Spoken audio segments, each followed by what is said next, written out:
Okay, greetings, brothers and sisters. Monday, 23rd of February.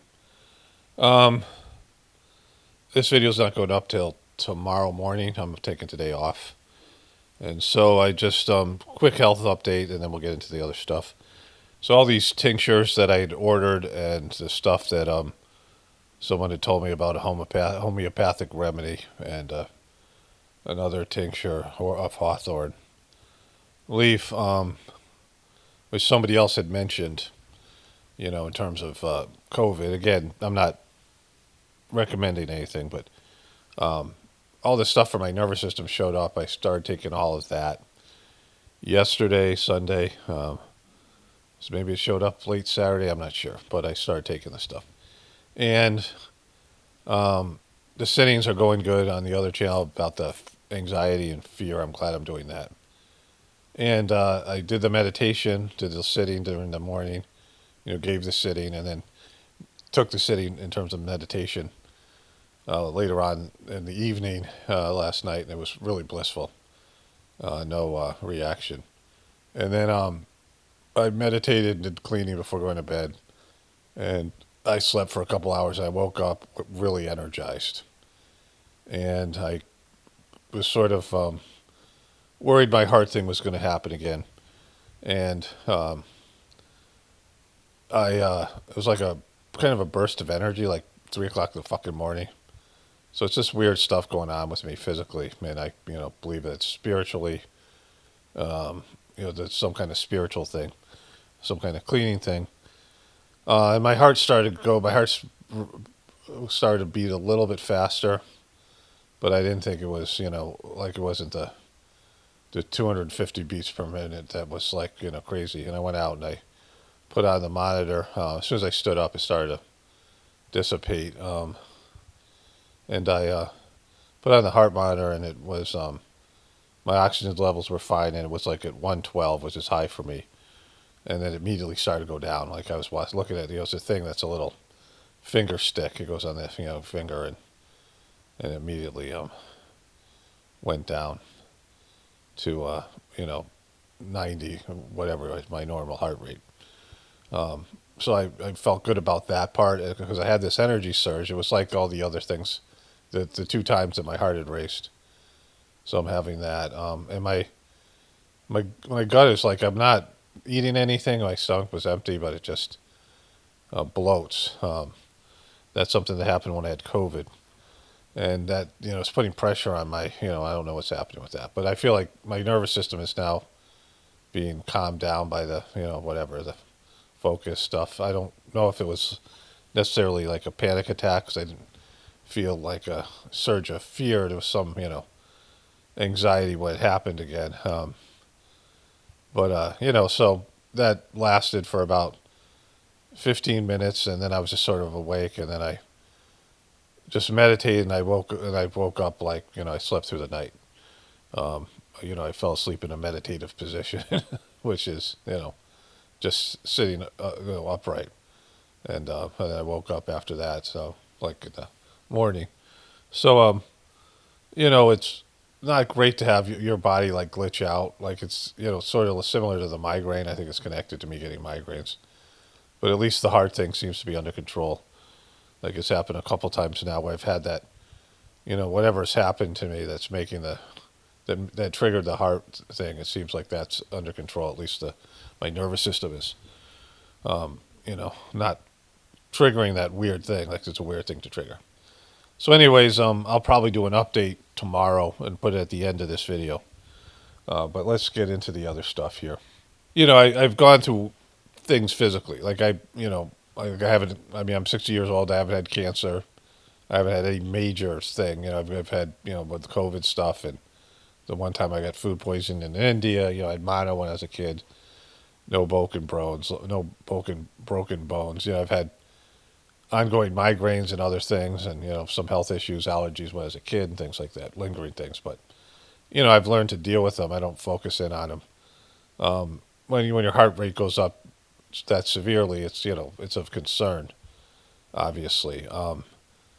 But I don't know what the underlying cause is, and I don't know if there's something going to happen. war with Iran is pending. We could have a solar flare ready to, like this whole thing, the Whispers of the Brighter World prediction. That's for this Saturday, or at least if it's to the day, it's this Saturday. But it's going to be happening anytime now. So you know, like those things that are out in the material world, and then there's just whatever is going on with me physically, or just these kind of things. But it's now become kind of normal. Like I'm just talking about it here because of the severity of the heart thing and the um, concern that I had about my wife had about it, and well, you guys would need to know. Like if I just stopped making videos all of a sudden, but it doesn't seem like it's anything but just some kind of a glitch out. All right, so with that in mind, let's get into the other stuff here. Okay, so I think I'm gonna go to Candance and Erika next, begrudgingly. I got something. It's kind of funny, kind of interesting, but I mean that ship has sailed. But let's start off with the World War III watch, and they got a bunch of things I didn't get to yesterday. My last video, and then probably more stuff tomorrow because this video's not. I don't know. We'll see what happens. No, I guess this will be for tomorrow. This video. All right. Update: Iran is now 7.5 minutes from getting a nuclear bomb. Iran is about a week away from having the ability to make industrial-grade bombs. U.S. Special Envoy to the Middle East Steve Witkoff told Fox News on Saturday, while offering a rare glimpse into Trump's decision-making process on the issue. So there was a compilation that was out there all the times Benjamin Netanyahu has said Iran is 2 weeks away from getting a bomb. And it goes back to like the 80s and the 90s. And he's been saying this for years, not just him, other people. It's been said. That's the rhetoric. I don't know when he first said it, but they're always 2 weeks away. And that's always the threat that needs to be, dealt with. So, the Iranian government is a fucking nightmare created by the CIA and Operation Ajax. I always talk about that. But these guys are horrible people, but they're not self-fucking destructive. You see people like villains in movies and TV shows that their sole purpose is to destroy the hero, right? You see this, like, they don't care about anything else. They're obsessed with the hero. That just doesn't happen in most people's lives. You might hate somebody. You might go through a period where you hate people so much that it's disrupting to your life. It's ruining your life. People get into these things. Sometimes people hate another country because of something that's been done. Some bad thing that's been done, right? But, eventually you got to live your own life. And people with money and power usually don't get into that state where they get so obsessed with destroying another country. And Iran certainly isn't that country because they would have already made a nuclear bomb and dropped it, right? If Iran didn't care about self-preservation, then they would have pushed forward to make the bomb and then drop it on Israel and then be obliterated. But the other problem with it is, aside from them getting the shit kicked out of them if they did that, like they would be done. All these people, it would be an act of suicide, right? These suicide bombers that they've always tried to say that these Muslims are. But, it's very hard for people to give up their own life because just to take out somebody else. It just isn't something that people do. You have to really convince somebody to fucking do that. Everyone has their self-preservation. But like I said, Iran could have already built a bomb. But even if they didn't get obliterated by America and Israel, both of who have bombs, they're right next to fucking Israel. They're not that far away. So they're going to get all that nuclear fallout. People have this idea, the nuclear bombs are good in terms of a threat, but they're not good in terms of usage. Because we share each other's air. When I lived in Santa Fe, we got obliterated by smoke for like a week that was coming from these wildfires near like Houston or something like that, somewhere in Texas. And there's wildfires that were just, they filled the New Mexico sky with smoke. During the dust storm, which started, was in Oklahoma, there was dust that went over New York City and landed 300 miles in the Atlantic Ocean, outside of Atlantic City. Like, that's a huge area. We share each other's air. after Chernobyl, there's a woman in England, an English woman who is an expert on Chernobyl, and they found all this radioactive material in England because of the Chernobyl nuclear plant meltdown. And there's these clouds of dust, toxic dust, radioactive stuff that goes up and it swirls around the world and dumps it on somewhere across. I mean, this, and when you're just a neighbor of some country, the radioactive fallout it fucks that whole region up, right? And so, like, as much as people think nuclear bombs are like, oh wow, wherever you detonate them, there's effects of it, like thyroid cancer, and you can't eat dairy. You can get rid of all dairy, all cheese, because there'll be radioactive particles in the grass, and it goes right to the udder and the cows, like all these things. You lose all kinds of shit. I mean, that's just one example. So, but Iran is clearly not self-destructive because they could have attacked Israel in so many different ways, not just in terms of nuclear. They have a much bigger military, right? And they have, more people there. They're a bigger country. They could do a land invasion anytime they want. They could go and, invade and take over Israel. They have more armies and troops, forces, right? But that would force America to go to war with them. And it'd be a fucking disaster, right? A ground war with Iran would be a lot harder than people think. But Iran would inevitably lose. And all their leadership in their country would be obliterated, right? And so, that's where we're fucking at right now. It's like fucking, they're just making shit up and pushing for this agenda. Like I said, Israel has a limited window of opportunity here. So that's the first thing. Okay, so apparently Candace Owens has been gone for a while. Again, she goes on long vacations. When you have that many kids, I don't know how you would do a show regularly anyway, but if she has nannies or whatever it is, because doing her show isn't just doing a show. It's all the, research. I mean, she has a team of people, whatever. But, but she goes on long breaks. Like, you really can't do this job and do that. Like, nothing's going to happen for 10 days. But anyways, I'll get to Candace in a moment here.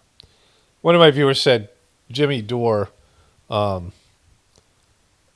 he posted a couple of, there's been some breakthroughs or whatever in the case, and I'm not sure if these are the two things. But here's one of them, and the other one has to do with Candace Owens. And then YouTube, miraculously recommended the videos. And so, I've been trying to, do my best to minimize the coverage of this because it's kind of a dead issue for me. Like it's, which I'll get into in a bit. Let's get into this first. That. But we have yet another broadcast discussing someone hanging out of the car. So they're talking about the car that Charlie Kirk was allegedly in, right? A third broadcast that someone's hanging out of the car. Copy 2530. In a vehicle 50 South 1200 West in Orem. They have one hanging out of the car. We're not sure if they're a patient or if they're just trying to get out of the area. So that's 3 reports from three different police reports, broadcasts saying, hey, there's someone hanging out of the car. And so when Okay, so then it seemed to be like somebody else was hanging out of a different car, or there was these different things. So these were police reports of police observing these SUVs speeding to the hospital. So here's the thing. So, and what Jimmy Dore and this guy interviewing this guy, and what they both say is, if all these people are saying Charlie Kirk was dead, like right there, he was already dead. They knew he was dead. Then why not put him in the fucking car? Like, why have the guy hanging out of the car in a high-speed chase, high-speed trip to a hospital where he's going to be pronounced dead, right? Like, why would they, why wouldn't they take the time to put the corpse in the car, which is a legitimate point. If it was somebody else so there's some implications that it was somebody else that was hanging out of the car. There's a fight going on there, or Charlie Kirk was still alive, and they're trying to kill him, and he's fighting. Which, based on what we saw with the shot, he looked like, if that video was to be believed, then he was probably dead upon, whatever it was, right? So my perspective of this is quite different than all these other people. Because Charlie Kirk was, to me, as big a piece of shit as his wife was or is. And there's no, he was never great or good. He was shackled up. Like, all these people are anti-Israel. This guy, Jimmy Dore, and Candace Owens has come out and basically said Charlie Kirk took all this money from Israel, hundreds of millions of dollars, as has these other people. But Candace Owens said that there was a meeting that Charlie Kirk, they were basically partners. She was his confidant. They came up together. She was working for TPUSK, and Charlie Kirk lied to her. She baited him into it. Like, she asked if he had seen this guy recently, and Charlie said no, and then she already knew the answer was yes. So he lied to her, and then they had this really harsh meeting where he was clearly choosing Israel over her. At the same time, she got outed for saying things about the Holocaust and Hitler. Remember that, or just Hitler? That comment that she made, and that was why most people thought she got fired from TPUSK, but it was really, she said she left because Charlie Kirk lied to her, and she was deeply hurt by it. And then he, didn't back her again when she got outed to going against Israel like 4 years later. So, she talks about how much Charlie was a great friend, but he betrayed her multiple times, Judased her, knifed her in the back, according to her story. Either way, he was shackled up, and, only when he started to lose his audience did he care about that. He promoted a genocide. So I don't give a shit about, he was no loss, right? Like, my perspective is much different. So in terms of whatever happened here, all attention's on Erika, right? But, of course, she would be the worst. The worst betrayal would be the wife, but I don't think they had a real marriage, whatever that was, whatever fuck they had. I think he maybe was gay, whatever. She seems to have, she's a hypersexualized person, whatever her thing is, beta sex kid, and, whatever. This is a much larger conspiracy involving the government, the FBI, the local police, and people at TPUSK and the rest of it. And TPUSK has always sucked. Like, if I look at Charlie Kirk wasn't great. It's just worse now. Like, he sucked, and now they suck more. And their perspectives, and they're just, they're a part of the problem. And so there's no loss here, right? And so, all these reports and these things that come out, it doesn't do anything. It just creates more doubt in the official story, which shows that, Erika is on the wrong side of this thing. And then, the rest of the people are Kash Patel and the FBI and all these other people. The official story is bullshit. And you're never going to get the real story. So, these things are just things that are for the group of people that still care about this, right? The group of people that still are, are into this issue. And some people are into Erika, just they like her getting shit on, and the memes, they like to, they really dislike her. But the story's kind of, it's run its course, because they're not going to ever, well, let's get to the Erika Kirk thing. So this is more about Candace Owens sucking than Erika.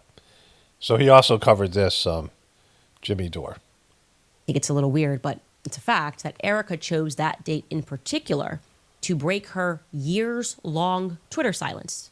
Did you know this? Erika had not authored a tweet since 2023. Right? She had retweeted a couple of things. Who knows if somebody did it for her? But she herself had not authored a tweet. Suddenly, 48 hours before Charlie's death, on September 8th at 10:49 a.m. Arizona time, she decides to break that silence with this tweet, scripture. Okay, so, she breaks the silence here the day before Charlie's death. Now, what a bizarre choice. Like, why the fuck would she do this, right? If she knew he's going to be killed the next day, why would she not have tweeted in fucking 2 years and then all of a sudden tweet something? She posts on Instagram. She's an Instagram person. Then all of a sudden she tweets. And so this is going to look suspicious later on. Now, with the rest of this. So it seems like, why the fuck would she? A lot of this stuff seems like, all this stuff I'm going to show you with Laura Loomer. That's my next thing after this. That it just looks like they want to suck and they want you to hate them, or they want you to, it's like material for other people. It's like, this is like they left this, they did this so Candace Owens could cover this so many years later, as they're all working together to create this fucking whatever's going on here. It makes no sense to do that. Like, your husband's going to be murdered the next day, and you're a part of a conspiracy, and so you're like, I'm going to do some abnormal shit the day before, so they can make up shit about Fort Huachuca fucking 5 months from now, right? And they're going to lie about it. The other thing is, like, Candace Owens, she pretended to be supportive of Erika, and you could say, well, she had to because it was a grieving widow. But she didn't like this bitch because she said, when she broke from Charlie that first time, when she quit TPUS gay or was forced out or whatever happened, it was clear that he started to listen to Erika and not to Candace. Like, when you have that kind of control as a woman, I mean, every woman who marries a guy who has a best friend that's a woman, that relationship's done, right? Like, that is a fucking triangle that cannot exist. I mean, prove me wrong. Thank you for your service. And so, it just can't fucking work, right? Like, it just isn't going to work. I had a girl that was a friend, and I dated in college. I dated this other girl, and this other girl, like, would not talk. Like, and, it didn't last. It was, like, only whatever it was. And we went to some, like, fucking amusement park thing, the three of us. And I said to the girl who was my friend, you're going to be cool with this, right? She was like, yeah. And she wasn't.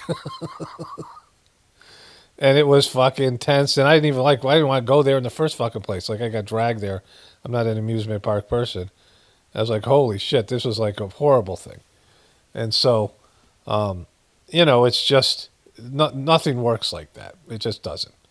Not even just in this sense of, like, let's say the friend you have as a girl is like, there's no, you are just friends. There's no sexual chemistry. There's no romantic interest.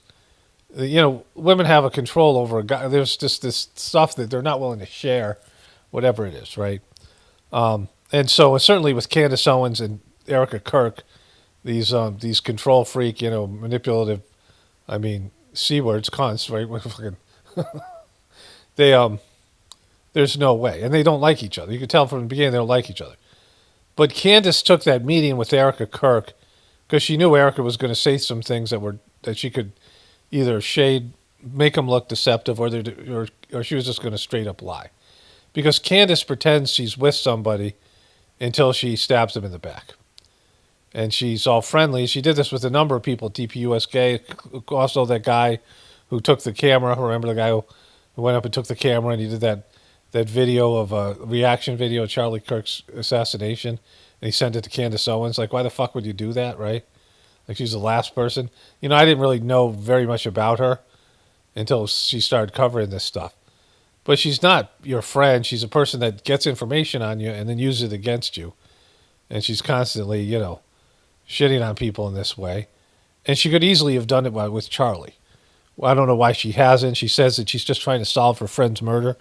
But the guy obviously screwed her over. And so, none of this makes sense. Like, why the fuck would Erika Kirk do this? Ephesians 2:8, for by grace you have been saved through faith, and this is not your own doing. It is the gift of God, not a result of work, so that no one may boast. Okay? And suddenly she then was on a roll. She then tweeted again on September 9th. The other thing about it is you're just finding out this. This is her last video before going on break, which was like 10 days ago. I guess she's coming back tonight. Whoopee. Because I know she is, because all these people are like, how paranoid and scared the people at TPUSK are that she's coming back. But, none of these things are going to land. None of these things, they're never going to, Erika Kirk isn't going to go to jail, because that would mean the government and all these other people are involved, right? Like, if they somehow decide to throw her under the bus, you're going to take the FBI and Trump and everyone else along with you, right? I mean, all these people that back the official story. And do you think she pulled this off herself? Do you think you could organize a hit on her husband in this, this national media event? And she could have just fucking, she would have access to kill him at home, right? Like something that would be much more, like not as sensationalistic as him taking a bullet on camera and fucking that everybody's going to watch and, on a media event. Like, that's the worst place to do it. She had access to just let somebody in the house and kill him. I mean, there's no way that she would have done it this way. So all of this is, it's a nothing burger. Like, nothing's ever going to come of it. And it's just, more and more going down a rabbit hole with the queen of the rabbits, Candace Owens. 9:44 a.m. local time, she tweeted, "Oh, taste and see that the Lord is good. Blessed is the man that takes refuge in him." And then again, on the day that Charlie is assassinated at 9:45 a.m. Arizona time, which is an hour and a half, okay, an hour and a half before he's killed, Erika tweets, "God is our refuge and strength, a very present help in trouble." People ran like, wow, I can't believe this. This godly woman happened to have tweeted this right before her husband got assassinated. Yeah, well, I mean, like, is she really fucking retarded? Is she retarded? Like, why would she do that? Why the fuck would she do that, right? And why did Candace wait so long before calling the bitch out on this stuff, right? Like, this has been available to her. What, she just figured this out? Like, we're looking at everything, and now we're finding these things? So it's just, it's all right fucking there. Like, it's not accidental. Like, this is all, there's got to be intent here, right? Like, why the fuck would you not tweet for 2 years and then send out a bunch of tweets right before his death and make yourself sound prophetic? And then now everyone's like, especially when, the number one suspect's always going to be the spouse, right? Especially when you go and you take his fucking job. Like, you take all his company, you're a stay-at-home mom until you get a shot at being the CEO, and then you're like all into being the CEO. And so why would you do this? Like, why would they allow her to do this? Why would they not be saying, don't do anything different that can make look suspicious before we whack your husband? She's like, all right, no, but I'm going to send out some tweets. I haven't done it in a while. So, like, it's just stupid. And the Candace Owens, like, this is more about her, always coming late to the party and capitalizing on all the hate that's been built up towards Erika Kirk, all the memes and things, and jumping on the bandwagon, even though everyone's going to credit her with taking Erika Kirk down, when Erika Kirk has taken herself down. Like, they didn't know she was going to come across this way. Like, they didn't know, like, with Kamala Harris, that Kamala Harris was unlikable. Like, are they that fucking incompetent? Then we have more problems, because if they're that incompetent with this kind of stuff, they certainly aren't going to be more competent with World War III and these things. So if they suck this bad at this, like, what about real shit, right? So, like, this is where we're at as a country. I mean, it's just, classic. Okay. I think this is a guy who hit the winning goal. I didn't watch the hockey game. We didn't watch the Olympics, really. We did in the beginning, and then just sort of, I mean, after curling went away. But I was doing some exercise, and I was scrolling through the news and sports. And when I got to Fox News, they were playing this guy here. Special, and I want to thank our troops for allowing us to play this game. Thank our troops for allowing us to play this game, and thank all the support back home. But for allowing you to play this game, right? Where the troops are allowing you to play this game, right? Now they're drunk. I think he's got a beer in his hand, but they're celebrating here. Or he's just really stupid. But this guy also echoed that sentiment, but the troops are allowed. Now, military is allowing us to do shit, right? You can say that the military is making it safe here, but really that's not what our military is about, right? It's not the Department of Defense anymore. It's the Department of War. And there isn't anybody trying to stop America from playing fucking hockey. Do the troops for each country allow their teams to play hockey in the Olympics? Like, what are you talking about? Your troops are allowing you to play hockey? Your troops are allowing you to go to the grocery store? Your troops are allowing you to, go to the park? Allowing you to drive? What are you talking about, the troops? Right? You can say thank the troops, which is a common sentiment, because people believe that the troops are somehow defending America from all these enemies that will just come in and take all your shit away, right? Which, is the case in some, like if you live in Palestine, you don't have any troops in Palestine, and you see the kind of, and they don't have any kind of really representation either in terms of social media, and they don't have any money backers. I mean, Palestine doesn't have anything, right? They have resources they can't access, but yeah, so there's things like that, but that's every country, right? Every country's military is preventing people coming in and taking your shit, right? There's a special thing in America where the troops are somehow, most countries don't love their own troops.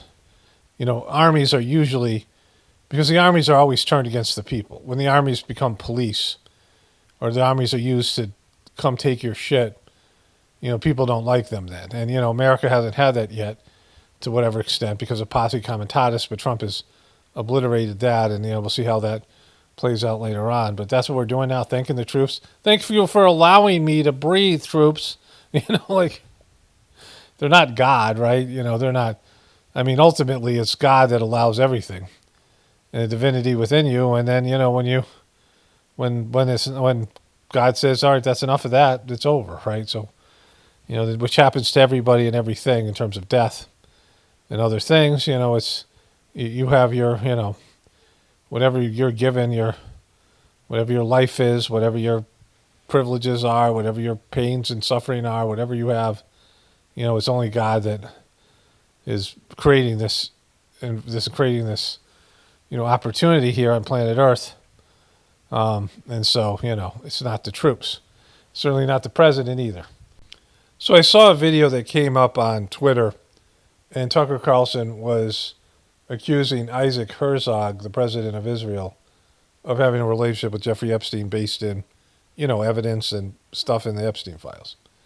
And, there's the other former prime minister of Israel who, is her name, I can't think of that girl's name again, but the girl who, got Epstein, who, everyone said committed suicide, Virginia Giuffre, she said that she was abused by a prime minister, and the only prime minister on there was somebody from Israel, right?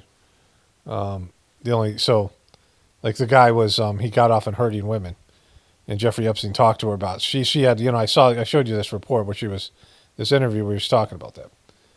And so, Israel's tied to this guy in every possible way. But Laura Loomer, 8 hours ago, I exclusively reported on how the president of Israel, Isaac Herzog, is planning to sue Tucker Carlson for his fake allegations that Herzog visited Epstein Island.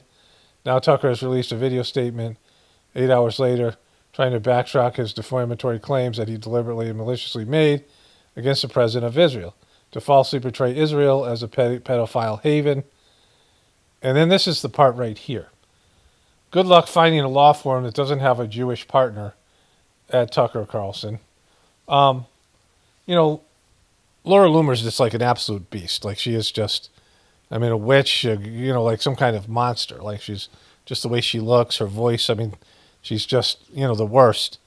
And she's kind of like the bookend to Ben Shapiro, wimpy, whiny, little, really fucking unlikable. Like, do people not see how unlikable they are?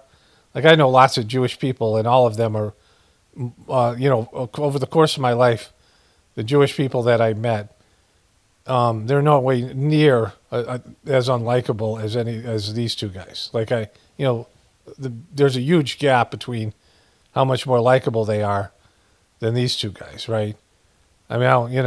So you can't find, and you look at somebody like Dave Smith, who's likable, or, Norm Finkelstein, who's, more likable than these guys on the other side, right? Dave Smith is much more likable than these guys.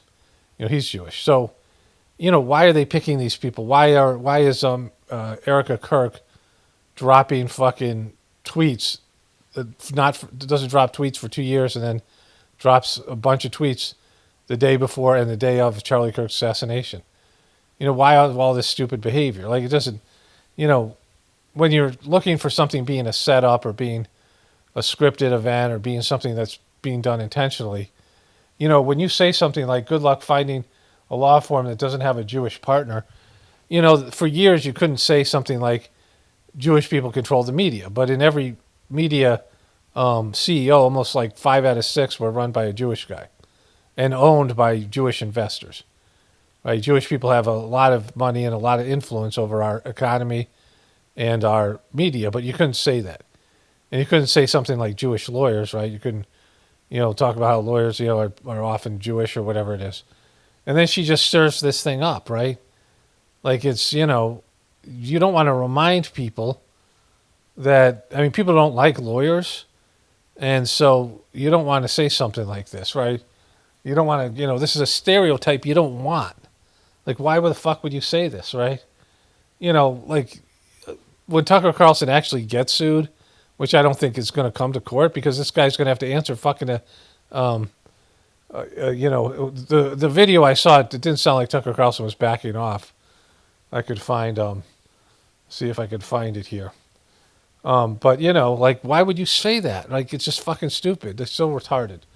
And so that's Laura Loomer. So here's the denial. I actually clicked on this for a moment, and then I didn't think it was interesting because, I'd already covered some of the stuff, the interview already. But this shows you how bad Laura Loomer is because this is Tucker Carlson offering an apology, right? So she could have retweeted this video and said, not say anything about Jewish lawyers, not do the stuff that she did. Let's listen to this.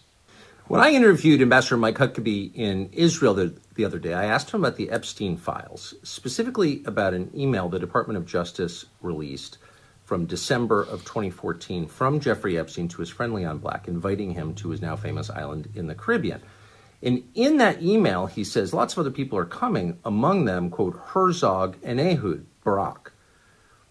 And so I asked Huckabee, were you aware that this email suggests that the current president of Israel, Isaac Herzog, went to Epstein's island? And Huckabee said, no, he wasn't.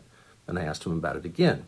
So at the time I said that, there had been news items about this. In fact, there was a protest against Herzog on the basis of this email when he went to Australia recently, and he hadn't responded to any of that.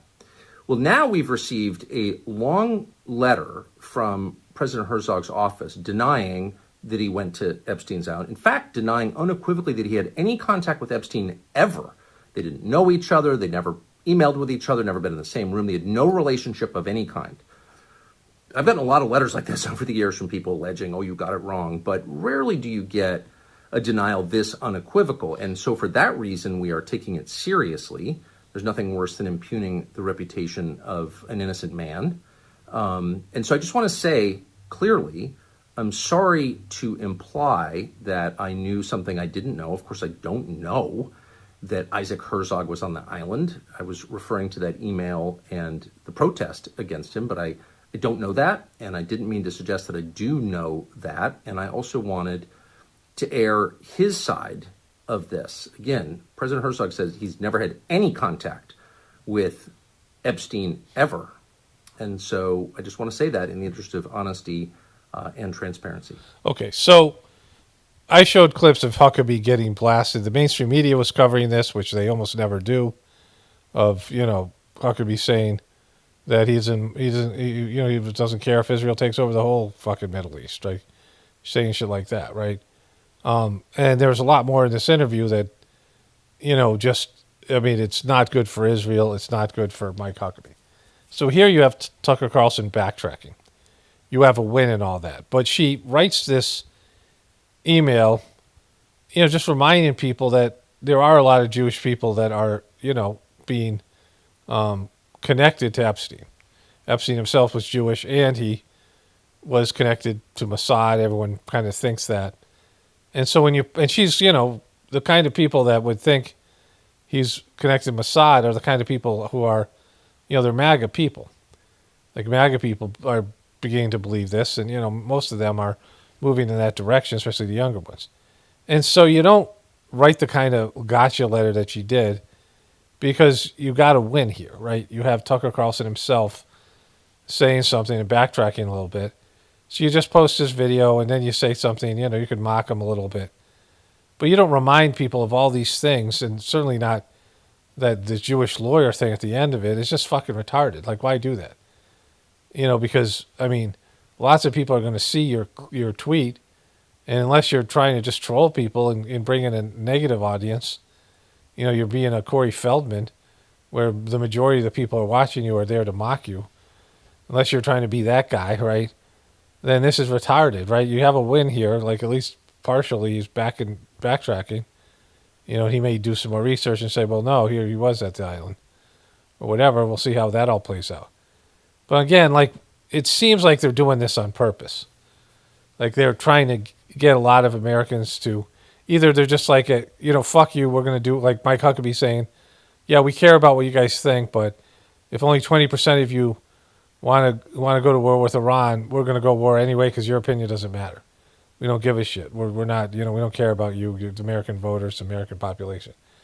And so this could be a big fuck you moment and showing everybody how much Israel owns America, which many of us have at least known partially to be true, right? That Israel has the most influence of any foreign government with the least amount to offer. So, like, there's that. And, like, all the stuff that they're tied to with Epstein and all this stuff. And they're like, fuck you, we can do it anyway. We own you. There's nothing you can do about it. So there could be that. Like, that's the message that's coming out. Or it could be that they're trying to turn people against Israel. And, there's a lot of Jewish people out there that are good people that are, just not Zionists and not like this. And, those are the ones that always get hammered when people turn against Jewish people. Like, it's always that way. There's people like, this is like one of those guys, I think it was, whatever his name, not Dave Smith, but that other guy. Not Norman Finkelstein. There's a third guy, a Jewish guy who's, against Zionism. And he was saying that there's this battle that's going on. Norman Finkelstein said at the same time, the same thing, within the Jewish community. Like, there's the people who are, realize what they're doing is evil, and then there's the Zionists. And the Zionists all have all the money and power, and they always win. And the other people always get blamed, right? So, like, it's like that kind of a fucking deal. So there's one more thing I want to show you about Israel coming up, but I got some other things to get to here first. Okay, so I'm not going to show you that. I'll show you that tomorrow. Some rabbi talking, and I just this thing when Tucker Carlson ends up talking about UFOs, so we're going to get to that. Confirming stuff and whatever it is.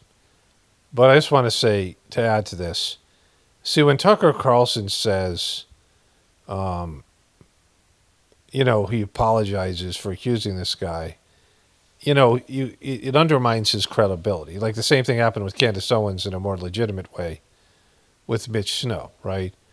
But the same thing happened with Erika Kirk when, she's discovered lying. Of course, her fake crying and her acting and her all that performative shit that she didn't help either, right? But, for Laura Loomer and these people, it's like, hey, if you get one thing wrong, like if they can attack one thing you made a mistake about, it destroys your credibility on everything else. And that's what they're trying to do. This is Trumpian-esque. But what you don't want to do is bring in fucking stereotypes and negative stereotypes and do it in a way that just reminds everybody that, oh yeah, like we don't like you guys, right? That's what Laura Loomer did when she posted this thing. And so it seems just so fake. Like, it's just, like, why would you do this? Like, are you just, are you guys all losers and you're just fucking totally incompetent, or it just doesn't fucking matter anymore? You just let yourself go. But, like, there's no logic to what they're doing, right? There's no, it's losing. It's not winning, right? So apparently there was a dangerous bomb cyclone.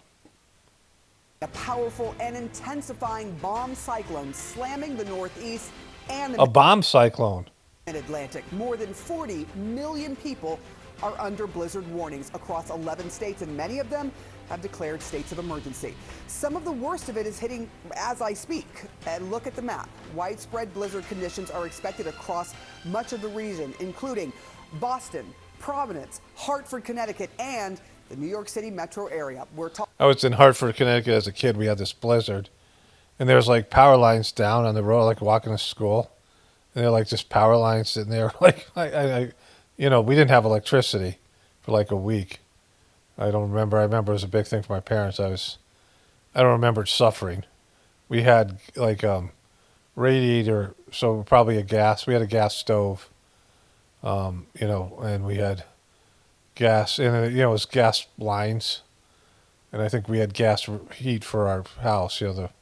These radiators I used to sit on, metal radiators, and they used to make this noise when the water would go through them, and that's my nostalgia stuff. But anyways, there was a blizzard, and we missed a week of school and had no electricity.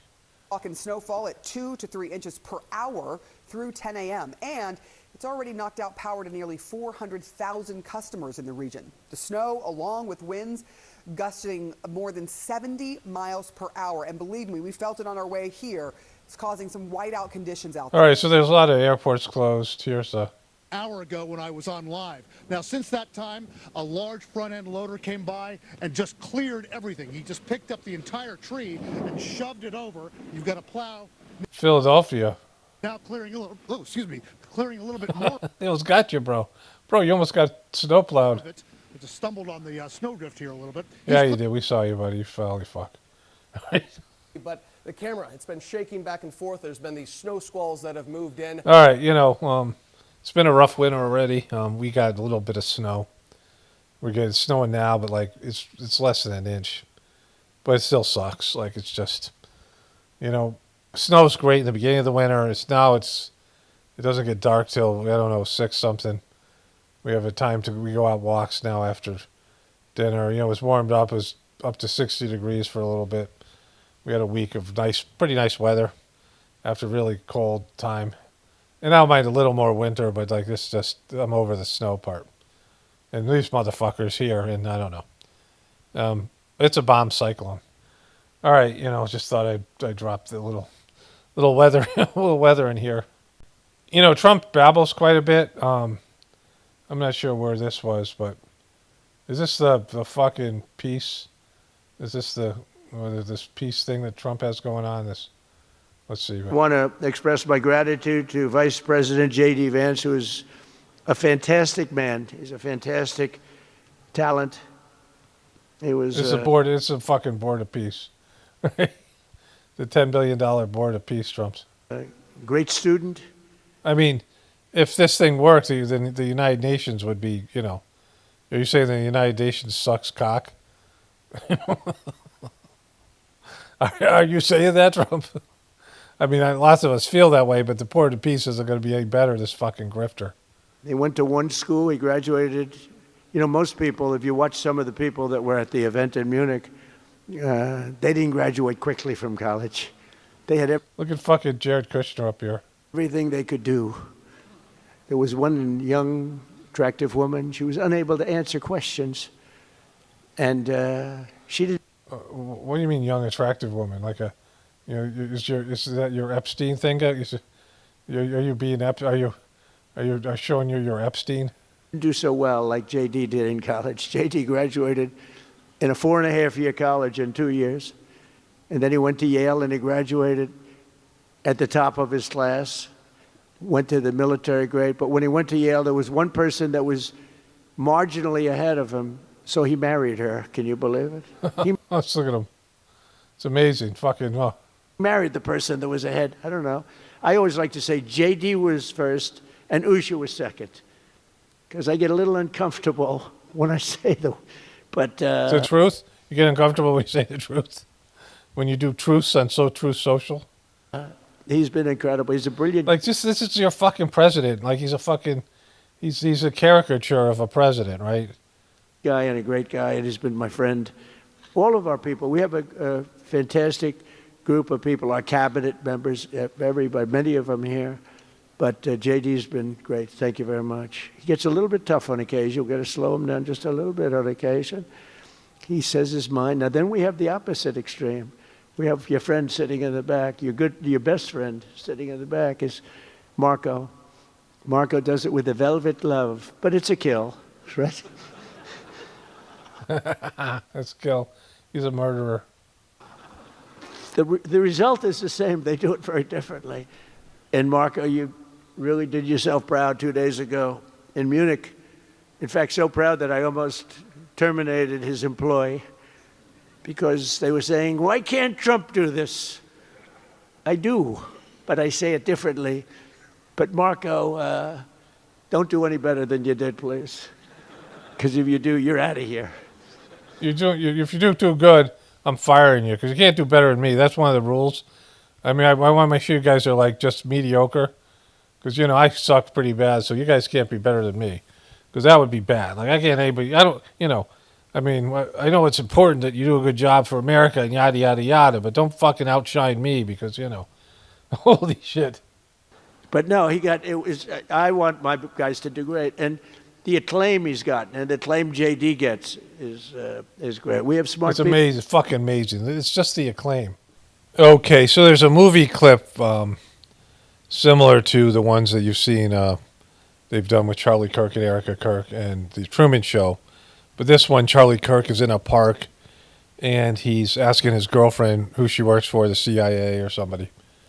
And she's just smiling, and then there's all these people that he sees that seem to be spying on him. He runs off hysterical. And it got copyrighted, so I had to, edit it out of the video. But if anybody knows the name of that movie, that'd be good, because I was trying to think of it. I think I've seen it before, but I don't know. But anyways, so yeah, you get the idea. So this is an interview Tucker Carlson did, and I'm not sure who this is or what. One of my viewers sent to me in an Instagram video. I found it on Twitter. It's a better thing for me on Twitter, but here it is. The second thing that bothers me is the UFO story. And, the more you dig into that and talk to people with actual knowledge of it, again, that's another story where there are some, fanciful ideas floating around that are just, there's no evidence that they're true. But if you talk to people who, have actual knowledge of it that they gathered themselves, there are parts of that story that I do not understand at all that are really, really, really dark. It's so dark that I, haven't told my wife about it. I mean, I haven't verified. Jesus Christ, bro. You haven't told your wife? But but you're going to say that here on the interview, right? Does your wife not watch your shit? Like, is she not going to find out about this?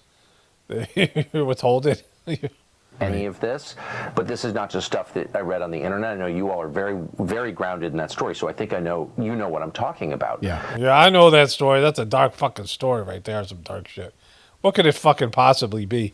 If the stuff coming out of Epstein is talking about eating babies and shit like that, I mean, there's stuff, there's shit in the Bible, like fucking, this foreskin and the human sacrifice, animal sacrifice.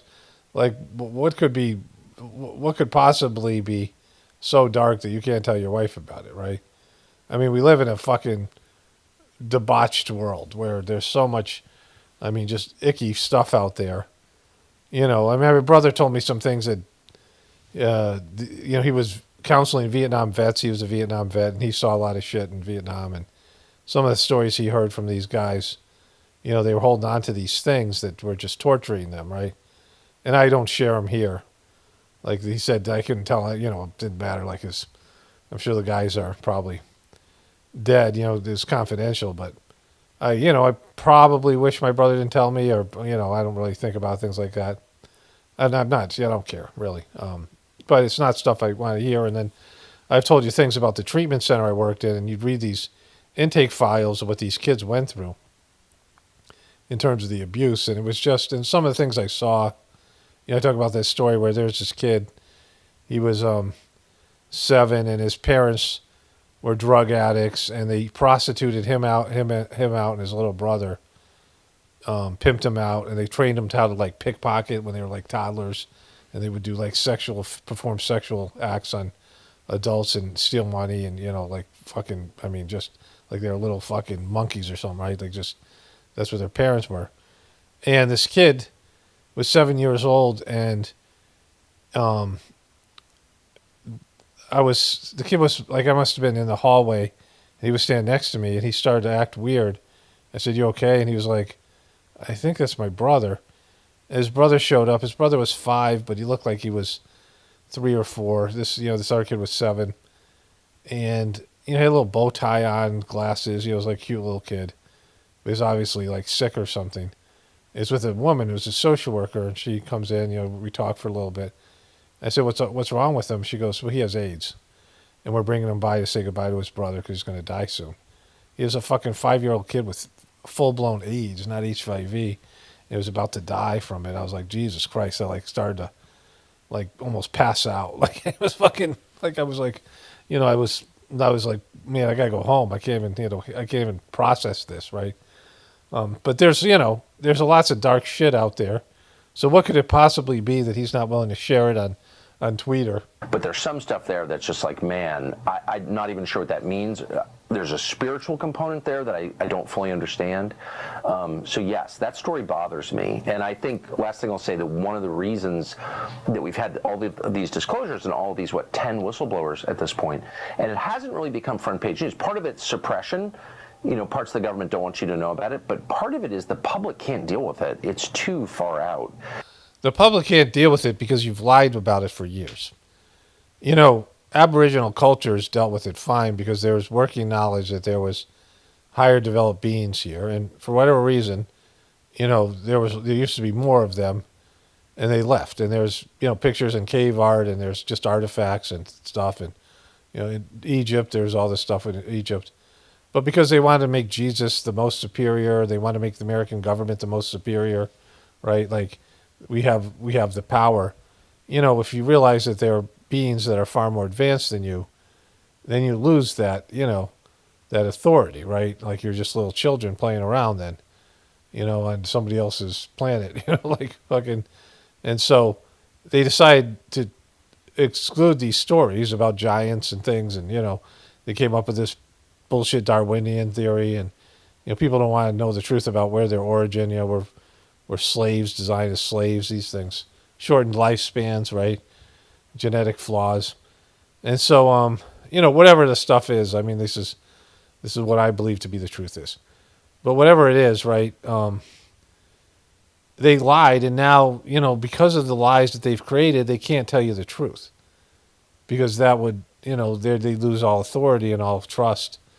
And so, but that's, if you hadn't lied in terms of all these other things, then people would be able to handle the truth, right? Because you would grow up with it. But when you teach kids myths and you indoctrinate them to bullshit scientific stuff, bullshit religious stuff, and then you have to go, well, this is what we, there's a bunch of us have known the truth for a while, Freemasons and these other groups, and we've just been withholding it so we could better enslave you.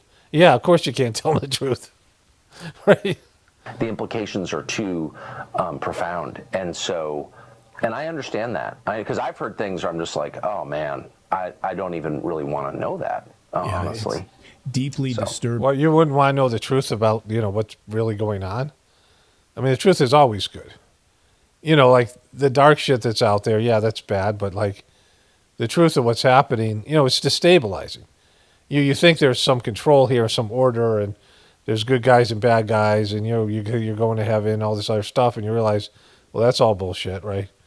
And when you realize the sort of like the savage nature of the material world, and the hard work you have to put into become spiritual, like all the things you have to go without, not go without so much, but just not indulge in. And all the times you have to tell yourself no as a spiritual person, because you have to live on a different standard than the rest of the fucking debauched motherfuckers out there, right? And so people don't want to know that shit. I talk about it all the time. And so whether there's aliens involved in that or not, like people have been lied to, and they think life is safer, and I mean even on a spiritual level safer.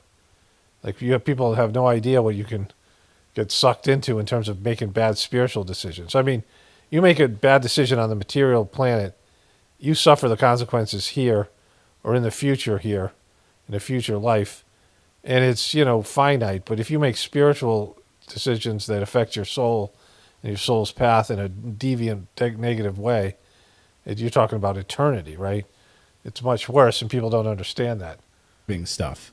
Forget like saucers I mean? and technology. It's deeply disturbing stuff that I haven't even told Natalie. Yep. I agree with you. It's so disturbing. Natalie? Is that your wife, Natalie? Is Natalie? You can't tell Natalie? I can't even tell my kids. My kids ask me different stories about it, and I won't say it because it's so dark. About it, and I won't say it because it's so dark. It's so dark. I totally agree. Why would you laugh to that? Is watching. So. Okay, Miles, if you're watching the show, Daddy's not going to tell you about that part of the UFO stuff and what's going on with the government. Well, and that can I say one thing? Is that his wife? Or is it sister or is it a clone? They've known clearly. I mean, this is, I think, established, and I feel comfortable saying this as fact. The U.S. government, I mean, these are real, whatever they are. They're not human. And the government has known that for a long time, possibly going back to the 1930s at least. And, of course, there's tons of evidence in the written record, in the physical record, in paintings, and in literature, that people have been seeing and interacting with these things for a long time. So we know that. These things. But the justification one often hears is, well, the government, various presidents who have been read in, not all have been, haven't wanted to disclose this because it would scare people. And I've always thought that's bullshit. You know, you're hiding a crime, which they are, by the way, in my opinion. But I do think there's a sense in which that's not totally crazy. Like, there is some stuff. Yeah, because you've lied all along. Like, you know, like you just said, he said the same thing I said. There's evidence. You know, there's a book called Chariots of the Gods, and they go back and they go through newspaper articles from the 1820s and, you know, all these stories and, you know, legends about this. Like there's this one story I can remember where, you know, when the bubonic plague hit, there was these 8-foot guys that came in, like giants, and they were dressed in black, and they had these wands that would spray some sort of like gas out, and they walked through the city spraying all this shit out, and then everyone started dying of the bubonic plague, like it depopulated. And that's where the Grim Reaper came from. They look like what the Grim Reaper, you know, imagine. Like this, like shit like that, right? So, you know, and I don't know if that particular thing's true, but there's all this ancient archaeology and stories and, like he said, paintings, like I said, paintings, you know, all this stuff. And so when you change the story where everyone kind of knew about this for so many thousands of years, and then you're like, oh, let's pretend like that's not happening, and we'll just make sure people don't talk about it. And there was less activity. Like these beings, these were just kind of took off and left humanity to fend for itself, like the slave population that they slopped together in some genetic way, whatever it was, and they just let everyone fucking have to figure it out, right? And then we have these advanced technologies that we're not ready for because we're kind of basically a new species that's experimental, that didn't come about in an organic way. So this is my understanding of it. And so, you know, in all that, and then there's the etheric beings that are not in a body, and all these things which, you know, so on a spiritual level you can interact with and should, if they're higher developed souls that are, you know, there to guide you, and then sometimes they're not. They're like the demons or whatever it is. But, you know, Jesus fucking Christ. Like, it's only a secret now because you lied before. Like, it's lies you have to keep on telling, or otherwise you destabilize the whole system. If it's true, and I'm kind of thinking it may be true, that's so radical that, yeah, well, as we both said, we don't want to tell the people we love most about it because, like, why would you, disturb someone like that? So I kind of get that. I hate to admit it. I'm not arguing for hiding things. I believe in the truth and I believe in disclosure. Except for now. But I understand the impulse, like, holy smokes, this is heavy. You know what I mean? And the government's involvement in it makes it even heavier because then you realize the complicity exactly. of it. Yeah. Boom. Government's complicit. Okay, so we're talking about the same thing. I can tell. It's real funny. I can't tell my wife. Yeah, excuse me. Excuse me for my fucking weird-ass laugh, the inappropriate and uncomfortable. Can I go? No. This is what we used to talk about in commercial breaks all the time. This is the kind of stuff. But anyway. Yeah, so at the time, I never would have believed any of that. But now, I'm like, yeah, okay. Okay. All right. Okay, so there's that. Fucking. Does it involve Epstein? Okay, so this is Alan Dershowitz, Norman Finkelstein, a Jewish guy who has been reporting the truth about Gaza for a number of years and was basically excommunicated from the world of academia. And he was just doing part-time jobs, didn't really have a career, even though he was a published author. He was critically acclaimed, but he was blackballed by Israel. And Alan Dershowitz eventually got him blackballed completely, so he couldn't work at all. Like, he would get part-time jobs, someone would throw him a bone, without, like, ever giving him sort of anything that could lead to tenure or something. But then Alan Dershowitz fucked him over. Of course, Alan Dershowitz was Jeffrey Epstein's lawyer, right? And so here he is with this piece of shit. Could it be Of that course. Jeffrey Epstein just had a completely different life that he just did not tell you about? And it may also have included being a spy. I mean, clearly. Telling me that he worked for the Mossad would have given him a get out of jail free card. I could have gotten him no jail time. If he had told me he worked for the Mossad, for the CIA, it would have been a slam dunk for me to go. Really? So that's what your goal was? As a fucking lawyer, to make sure that this creep fucking got out of jail free card and that involved Mossad? And why wouldn't he tell you? Like, this guy's pretending he didn't partake, and he's one creepy motherfucker. You know, he was in charge. He was one of the lawyers for either Bush or whatever that guy's name was, Al Gore, during the election. Remember, there was an election that didn't get settled. There was this hanging Chad bullshit. You guys were around for that. And Dershowitz was one of the lawyers, and he's just considered, like, he was considered one of the best lawyers in the country, right? Top lawyer. So, of course, Jeffrey Epstein would have the top lawyer. You know, he's also Jewish. You know, he's connected to this, you know, this pro-Israeli Zionist stuff. Dershowitz is. And why would Jeffrey Epstein not tell you that he's working for the Mossad, right? And why wouldn't the Mossad intervene on his behalf? Because, you know, or any of these, like CIA, you know, go to the CIA, all this kind of stuff, right? I mean, he's sworn he's not going to rat him out. They kill him. Mossad would kill him. If Jeffrey Epstein told his lawyer, you know, I work for Mossad, then Dershowitz would definitely not be able to fucking rat him out or say anything about it because Mossad would kill him, right? And he would already fucking know that. Like, Jeffrey Epstein wouldn't even have to tell him that, right? And so, like, but him saying, well, he, you know, I don't know why he didn't tell me, because you already fucking knew, right? Go to whoever I had to go to, even up to the President of the United States, and I would have gotten him a deal with no time at all. Hang on a second. You mean if he'd said he was working with the Mossad or CIA, then he would get off being a pedophile? That's right. That's right. He got off. Like, he didn't even really serve real time. And everybody involved with him was cleared of any crimes associated with him. So all those people really can't be prosecuted because of the deal he got, Jeffrey Epstein got, that guy Acosta. And everyone blames Acosta, and he was like, no, I was trying to get the guy, but they fucking told me this is the deal you have to give him. And, you know, he didn't even do jail time. He left during the day and went to his offices, came back at night and had, you know, as much privileges as you could possibly have. And so it wasn't even like jail time, wasn't affected, right? And then, you know, it's federal, whatever it was. And so, you know, and it's only because this case was brought back around on the state level, and this reporter from the Miami Herald revisited it. But this guy was hobnobbing with everybody, and they're like, oh my God, he got out of jail with almost nothing. And he's like, you know, so we're set. And they all started to interact with him, right? This guy is his fucking lawyer. He's going to come in fucking with this bullshit, right? Okay, today is Tuesday. This video is going up tomorrow. So I'm going to add just a few things, bunch of funny stuff to get to here. And I have already done one voiceover. I'll probably do another one and answer some comments. But Tuesday, February 24th now.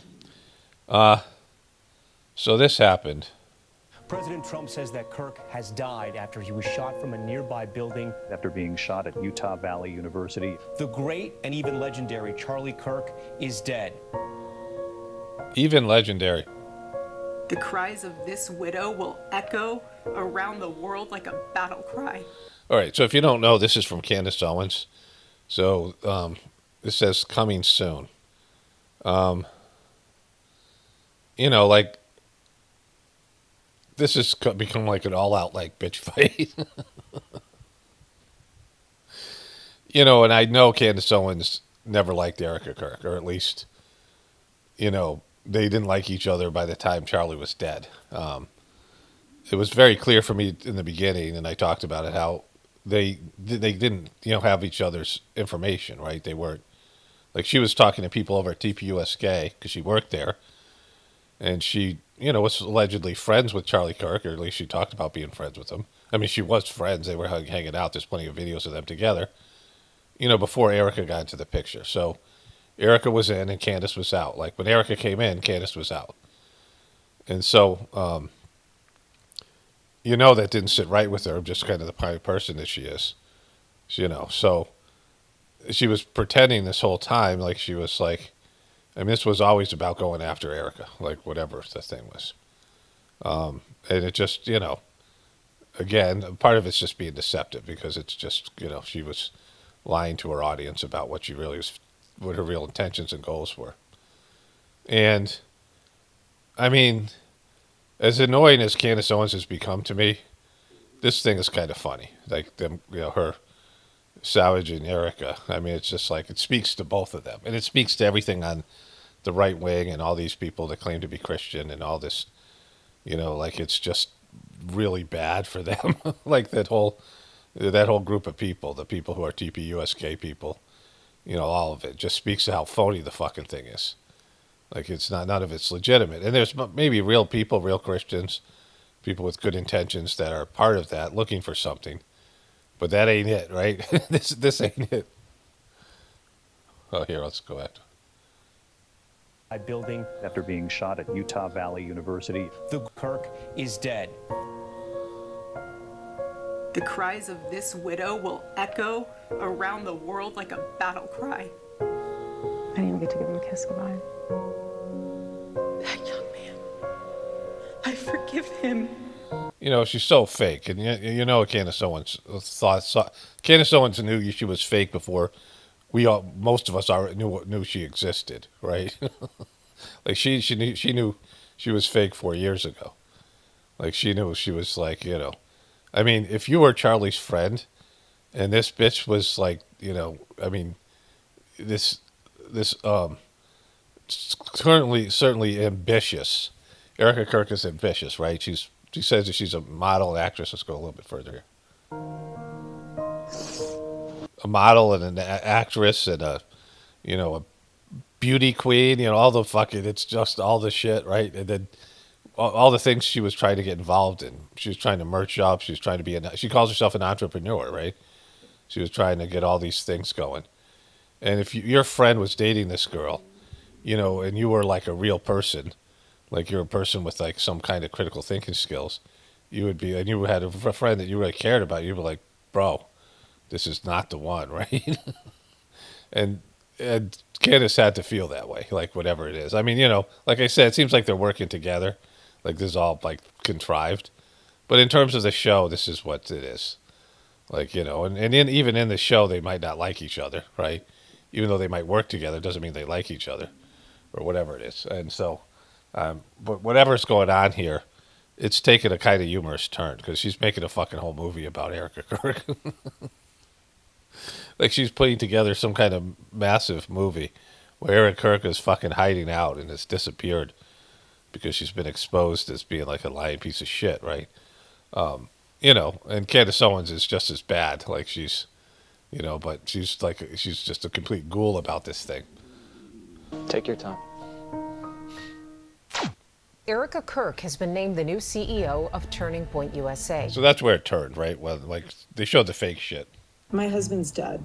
Like, I'm not trying to be morbid, but he's dead. It's weird to say excited. Describes her husband's funeral as the event of the century. Merch, hats. We have 50,000 plus hat orders. Nobody knows why she's out there in a glittering pantsuit in a recreated tent that her husband tragically was murdered in, throwing merch out. Everyone leaves differently, so if someone's acting weird, don't read into that. Zionists, the Prime Minister of Israel, all lied through their teeth about Charlie Kirk. Her operation was in Constanta, the epicenter of Romania's trafficking scandal. We are conversations to have with a 15-year-old. I'm going to touch your butt. $8.6 million to their own shell company. Okay, going back to the Romania thing, everything that Erika Kirk was a part of, which they would know about, everything that she's a part of, which they would know about, is going to, you know, it's the internet. Like, you don't think it's going to be found out? You don't think this was going to happen? Like, people are just going to accept her? Like, you know, like, either this was a massive fail, because either the official story is correct, and this furry-loving guy was acting alone and killed the guy, or it's a massive conspiracy. which it just didn't start being a conspiracy when they killed Charlie Kirk. The whole thing would be a conspiracy, like the whole Charlie Kirkwood thing. He's a creation, right? And so, he's not like he was. He's more likable than the guys that the twinks they got on there now. I mean, that show's like I got to check in with them, maybe next video. Can't do it. I got 4 funny things to wrap this one up, and then I want to move on. But we'll check back in with them. But it just didn't start being a conspiracy. This is an operation, right? Like whatever it was, which him being murdered was part of it. Like whatever that is, like a part of the show. Like it's for you. It's not for them. It's for you. Like it's not, you're the target. Like, you're the mark, right? Whatever they're presenting to you in the media, you're the mark. You're the pigeon. We are like, this is, it's for our, whatever it might be, our consumption is to move humanity in a certain direction, right? And they know that the truth community exists. Like, I mean, they've known for quite some time where it became an issue. Like it was back when Alex Jones first appeared on Piers Morgan. Because before that, they just didn't talk about it. Like they pretended it didn't exist, even though they were getting killed in the ratings and whatever. And whether it existed in terms of a plan, or they figured it was going to happen, or they didn't realize this is what people were going to do. Again, like a big part of this thing is like aliens are observing human beings and trying to figure out what makes us tick. And the internet's a massive information gathering system, with AI and stuff, because aliens would have superior AI, right? Like trying to figure out how to manipulate or deal with humans who are very erratic. Like humans are very unpredictable and erratic. I mean, in terms of like, when they just go fucking mob, right? Like these kind of things, and self-destructive and other things. Like we're not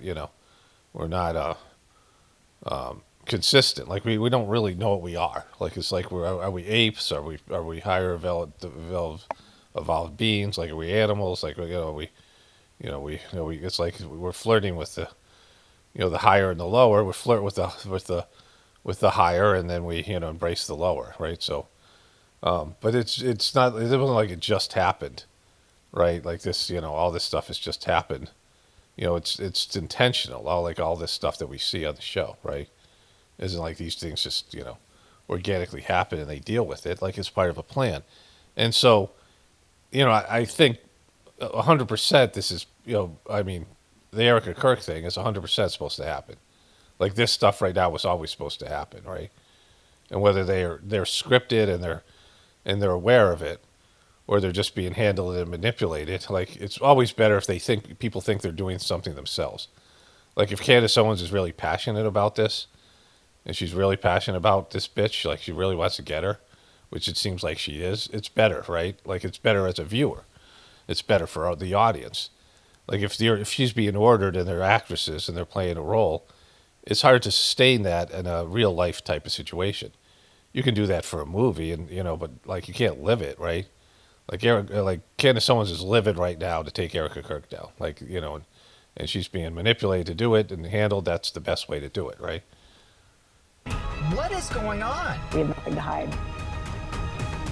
My aunt used to tell me, never do something that you don't want on the front page of a newspaper. Bride of Charlie. So she's fucking getting her. An investigative series, The Bride of Charlie.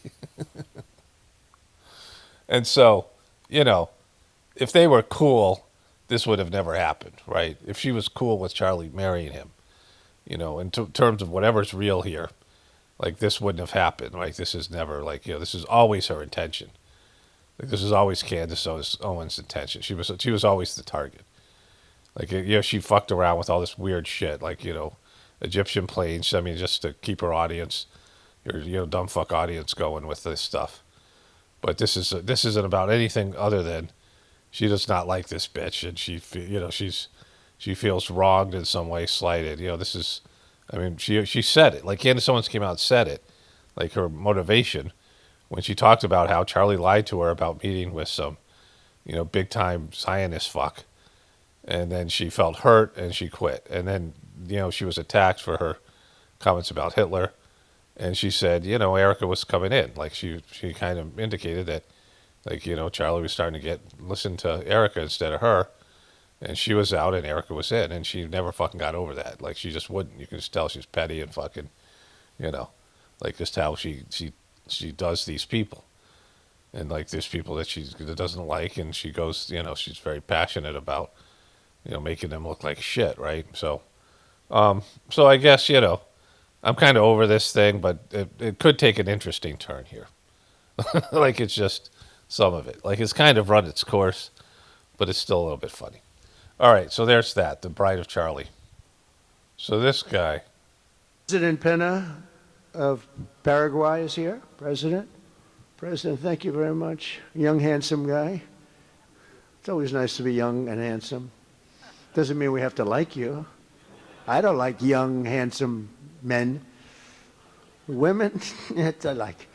Men, no, I don't have any interest. Good, that's right. That's right. Thank you very much. You're doing a great job, too. Fuck.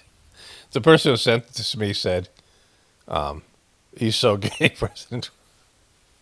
This guy is just making him look gayer and gayer. Is that it? I think that's it. President. Okay, so, you know, they have their gaydar up for Trump, so that's, you know. That was the same thing, rumors about Bill Clinton, like these presidents that they always talk about being womanizers, right? Like, that's almost always a front. Like, Bill Clinton was a womanizer, and there's all these rumors about him being with dudes. You know, President JFK, he had a best friend, and they used to wear matching bathing suits together, and his best friend was, like, you know, openly gay. So there's that. Like, there's these things out there. But, you know, like somebody who is constantly, like, publicly, you know, talking about how much they're into it. It's usually, like my brother used to say when he was eating macrobiotic food, the bigger the front, the bigger the back, you know. So whatever people put out there in terms of, you know, being like Erika Kirk being all over the top with her grieving, right? Like, there's always, like, you know, there's something there. And so I wouldn't be surprised if Trump is really, you know, not into women as much as he says he is. All right, so this is hilarious. So speaking of gay Kennedys, someone else sent me this at the same time, right? So here, there he is with Kid Rock. He's got his hand on his shoulder. They're both shirtless. Like, Jesus fucking Christ, right? He's 70, so like he's, you know, he takes like tons of testosterone, and then whatever else. And then this, I forget what song they're playing here, but it's not a Kid Rock song. Rock Out, Work Out. So this is on his official RFK Jr.'s Instagram. They got the eagle going. They're playing maybe it is Kid Rock song. And then they're waving. Look at these. Watch him on the bottom with his shirt. There they go. Look at him. Look at them getting pumped up. Look at these fucking macho guys. Look at him. Look at, hold his feet. So he just sit up. There you go. This. There you go. Like, wait, what was that? That was. Look at him go. Look at him go. Look at these two heterosexual macho guys go. Giving them a finger. Why are you giving the finger to everybody? You know, you're filming this on purpose. Like, you guys are fucking posing. What do you think? Like, this is some intrusive thing that's happening? Let's get in the fucking hot tub. There we go. Let's get into the cold bath. Do some cold plunge. There you go. Get out of the cold plunge. Where's the kid? He's in the hot tub looking for you, waiting for you. Yeah, look at it. He's pumped up. Let's play some fucking.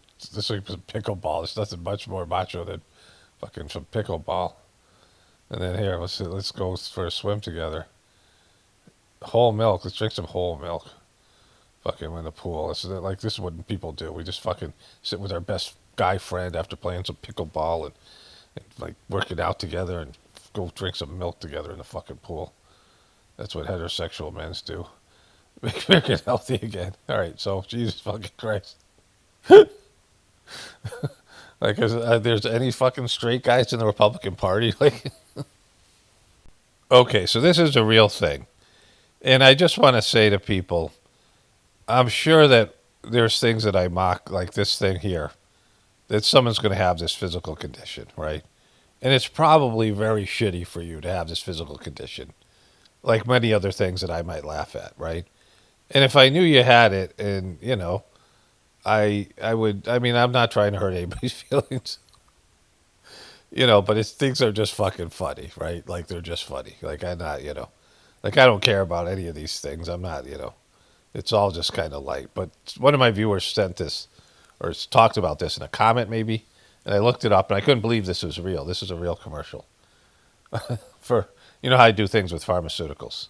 This is a real pharmaceutical drug. A bend with a bump in your erection might be painful, embarrassing, difficult to talk about, and could be Peyronie's disease or PD. It's PD. It's a carrot. It's a bent carrot. Real medical condition that urologists can diagnose and have been treating for more than 8 years with Xiaflex, the only FDA-approved non-surgical treatment. Wait, for a minute there, it bumped up. Here, look, watch. The only FDA-approved non-Peyronie's disease, or PD, a real medical condition that urologists can diagnose and have been treating for more than 8 years with Xiaflex, the only FDA-approved non-surgical treatment for appropriate men with PD, along with daily gentle penile stretching and straightening exercises. What? Xiaflex has been proven to help gradually reduce the bend. Don't receive if the treatment area involves your urethra or if you're allergic to any of the ingredients. May cause serious side effects, including penile fracture or other serious injury during an erection. And may cause penile fracture. So this drug could possibly cause penile fracture, which kind of wouldn't be worse, right? Like that's you're rolling the fucking dice here. Severe allergic reactions, including anaphylaxis. Seek help if you have any of these symptoms. Do not have any sexual activity. Wait, so here are some of the things here that like they say here. Serious signs of injury to the penis: popping sound or sensation, suddenly the inability to keep an erection, pain, pushing, brushing, swelling, difficulty urinating, or blood in the urine. Help if you have any of these symptoms. Anaphylaxis, hives, swollen face, breathing trouble, chest pain, low blood pressure, dizziness, fainting. Do not have any sexual activity during and for at least 4 weeks after each treatment. So 4 weeks after some treatment, you can't have sex. Treatment cycle includes 2 injections, 1 to 3 days apart. I know where those injections are probably going to. Treatment cycle. Sudden back pain reactions and fainting can happen after treatment. You could just get some back pain and fainting. Tell your doctor if you have a bleeding condition or take blood thinners, as risk of bleeding or bruising at the treatment site is increased. Join the tens of thousands of men who've been prescribed Xiaflex. Look, they got the straight carrots and the one fucked up carrot. All right, so that's a fucking real thing, and the consequences and the side effects sound worse than the condition. Make an appointment with a Xiaflex trained urologist. Visit. Boom. So these are old. This is from 2022 and 2024, it says in the commercial. And I don't know, what is going on. Okay, still Monday, February 23rd here. This will probably go in 2 places, this audio, 3 places actually. The Journey series, and I'm making a video afterthoughts about the meditations we're doing in the Gratefullness meditation channel playlist about cleaning out fear and anxiety. And so this in terms of the Pockets of Future video I'm doing today, it's I just finished the Tucker Carlson talking about aliens, and so I'm probably going to add some things, hopefully not Candance stuff, but maybe some things tomorrow, because this is not going up till Wednesday, this video. But either way, this voiceover might be after a voiceover I do tomorrow. And I haven't read through the comments yet, which I still want to do because I might talk about some of those things here. So we'll see how that goes. But anyways, so, I talked about what I went through last night, where I woke up at 3 a.m. and I was kind of amped up and all that stuff. And, somebody wrote to me and said that their husband's a doctor or maybe a cardiologist, and he overheard me talking and he had some thoughts. I have... a real, negative feeling about allopathic medicine because, I've had some bad experiences with it, some good and bad. I've met some doctors who are healers. I've had doctors who are healers. I've been lucky in some circumstances to have a good doctor because that makes a big difference with a bad system. But I've had a number of these bad experiences. So I have, my own feeling about it, right? I've suffered physically because of allopathic medicine. I've talked about my mom and some of the things she, put me through and, just lacking intuition, just being a shitty mom. Like she was kind of a hypochondriac, and I talked about some of that stuff. And then the biggest thing, though, is COVID, because I am as sure as I can be without the kind of evidence that most people would need, but I think the evidence is there for us to see, that COVID was released on purpose as a biological weapon. And it glitches people out, and it's going to have its biggest effect will be a reduction in reproduction, a reduction in babies being born. And that's going to attack people's ability to conceive children. And I think that that'll play out in so many years. And, of course, the vax goes along with it. So that's what I believe it is. I believe I was poisoned by this, demonic system, and allopathic doctors and allopathic medicine's a part of it, right? They went along with it, and they are not willing to look at the effects. And, they already were bought and sold by the pharmaceutical company, and it's a for-profit medicine, right? I talk about the difference between being a doctor and a healer. There's lots of people who are nurses and doctors and, chiropractors and everything else, but they're not healers. They went through and got the schooling, but they don't really have that healing energy. They're not a healing type of personality, and maybe they're good business people and they're good at making, coin off of other people's suffering and poor health, but they're not healers, right? And you could be a healer and use any model, but it's harder to do it with allopathic medicine. So I just really am resistant towards it based on everything that happened with it, what my wife and I went through. And we both said, no matter what happens, we're not going to the fucking hospital and put on those fucking respirators that they were killing people with, right? 9 out of 10 people were dying on those things. And even, no matter how much we struggled to breathe, that we weren't going to do that. And so, this thing that's happened to me twice now, and I feel like I, maybe have a little bit of a handle on it and working on the whatever it is, the nervous system, which I think is what the COVID stuff, the spike protein is attacking. I had this situation where out of nowhere, my heart just raced up to 250 beats. When it happened a second time, then it's like, well, how long is this going to continue? And what can I do to stop it, get a control over it, right? And how many times can I endure something like that? Whether my heart just gives out or whatever. So, it's a real thing. And if it's going to happen, I don't want it to be like when I'm out shopping, like today, right? And so it becomes a fear that you have. Like somebody who has asthma, all of us who suffered this issue with COVID where we couldn't breathe, all of a sudden, it's bad enough when you're doing it in the middle of the night in your own home. I used to wake up gasping for breath, but you think about all these people who have asthma, and they're in school, they're at work, they're driving their car, like you're driving your car and your body glitches out. People have heart attacks while they're driving their car, and it's what do you do, right? And that affects other people on the road. This whole thing, right? It's dangerous. And so I was going to the store today, and like I had this episode last night, and the episode itself was not.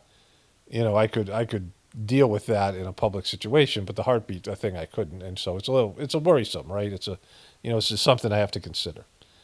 And so, I had some shopping to do, and I went out and fucking. The other day I went to Whole Foods, and unrelated, I was kind of in a hurry, and I was getting some garlic. My wife was going to cook something she wanted some garlic for, and I got the garlic, and I went to check out.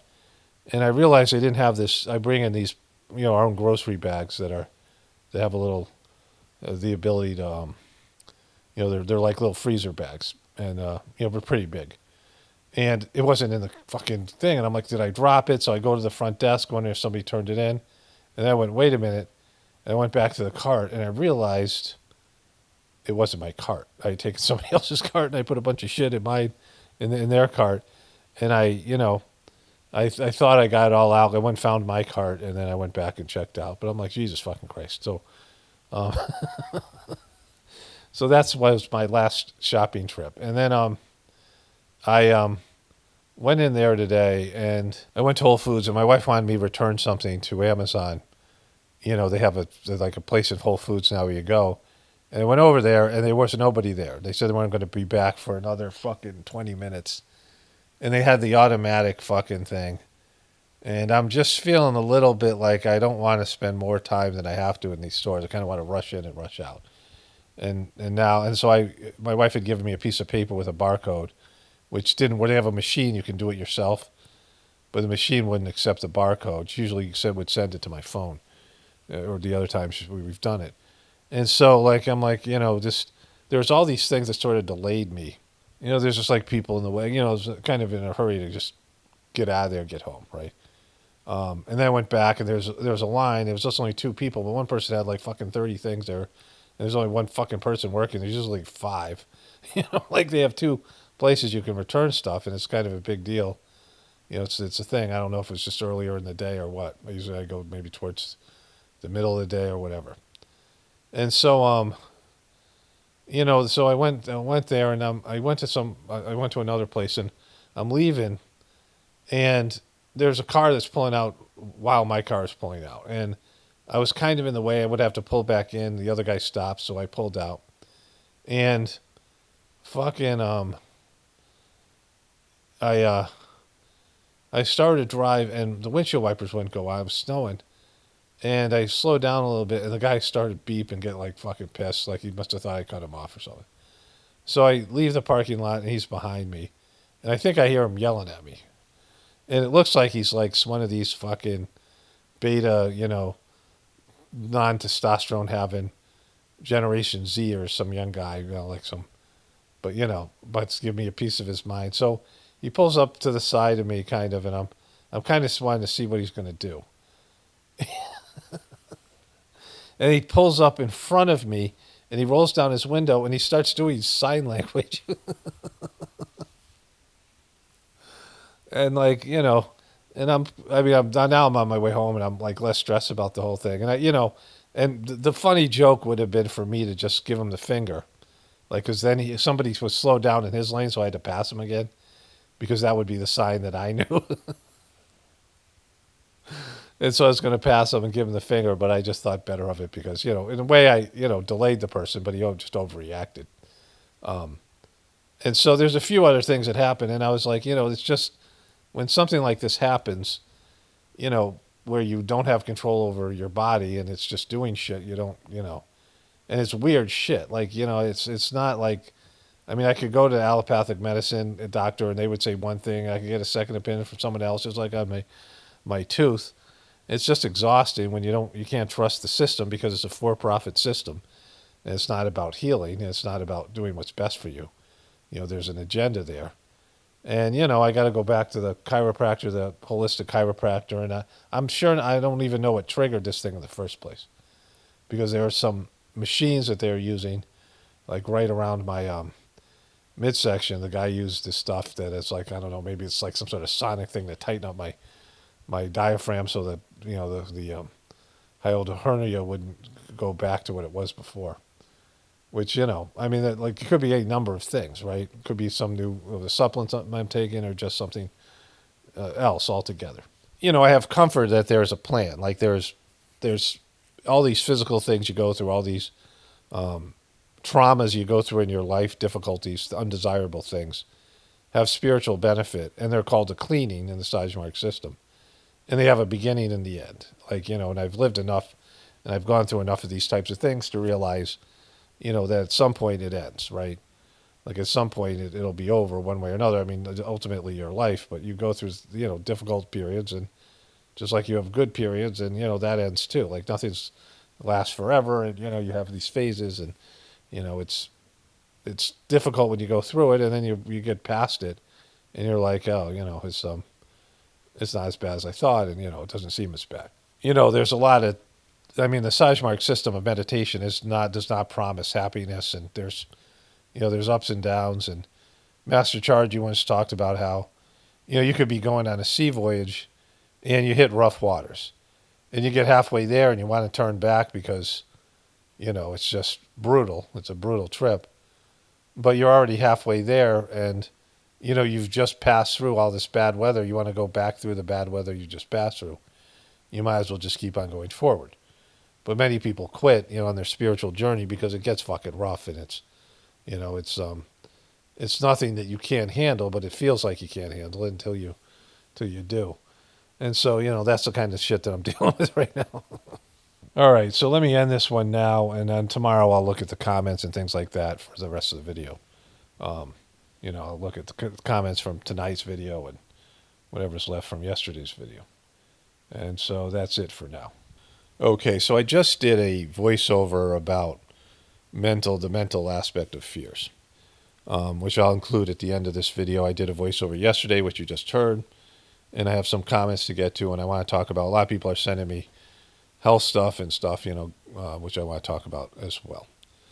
And so, one of the things that I had to realize in presenting information, if I'm talking for 2 hours, there's no one who's going to be able to listen to every point and every sentence and everything. Like, it's just, some of it's going to go in one ear and out the other. And even if you listen intently, you're not going to retain it. Like, people have, so much capacity to retain knowledge. And so I put out videos every day, and some people watch all of them, like watch all 2 hours every day.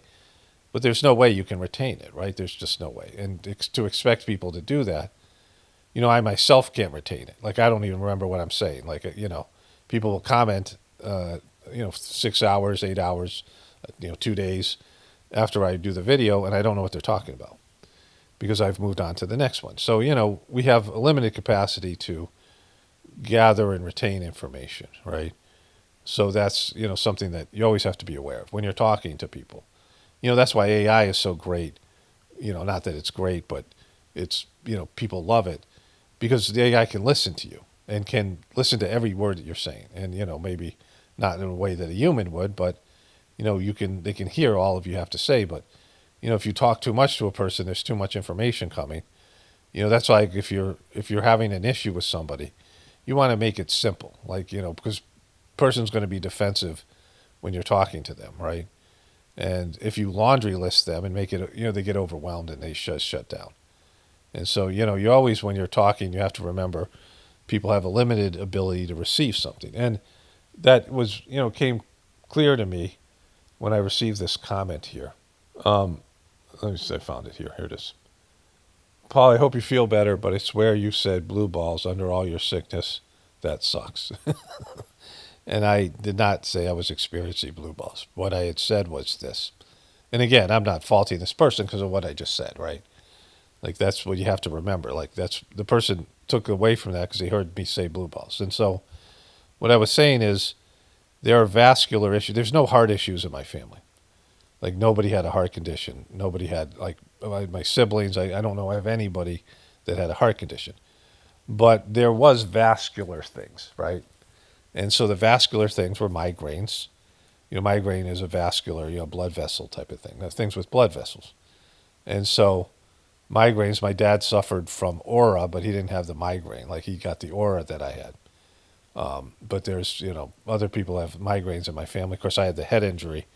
That's part of why I got migraines. I hit my head on a rock from a zip line accident, right, when I was in 14. And so there's that too. But there's migraines, right?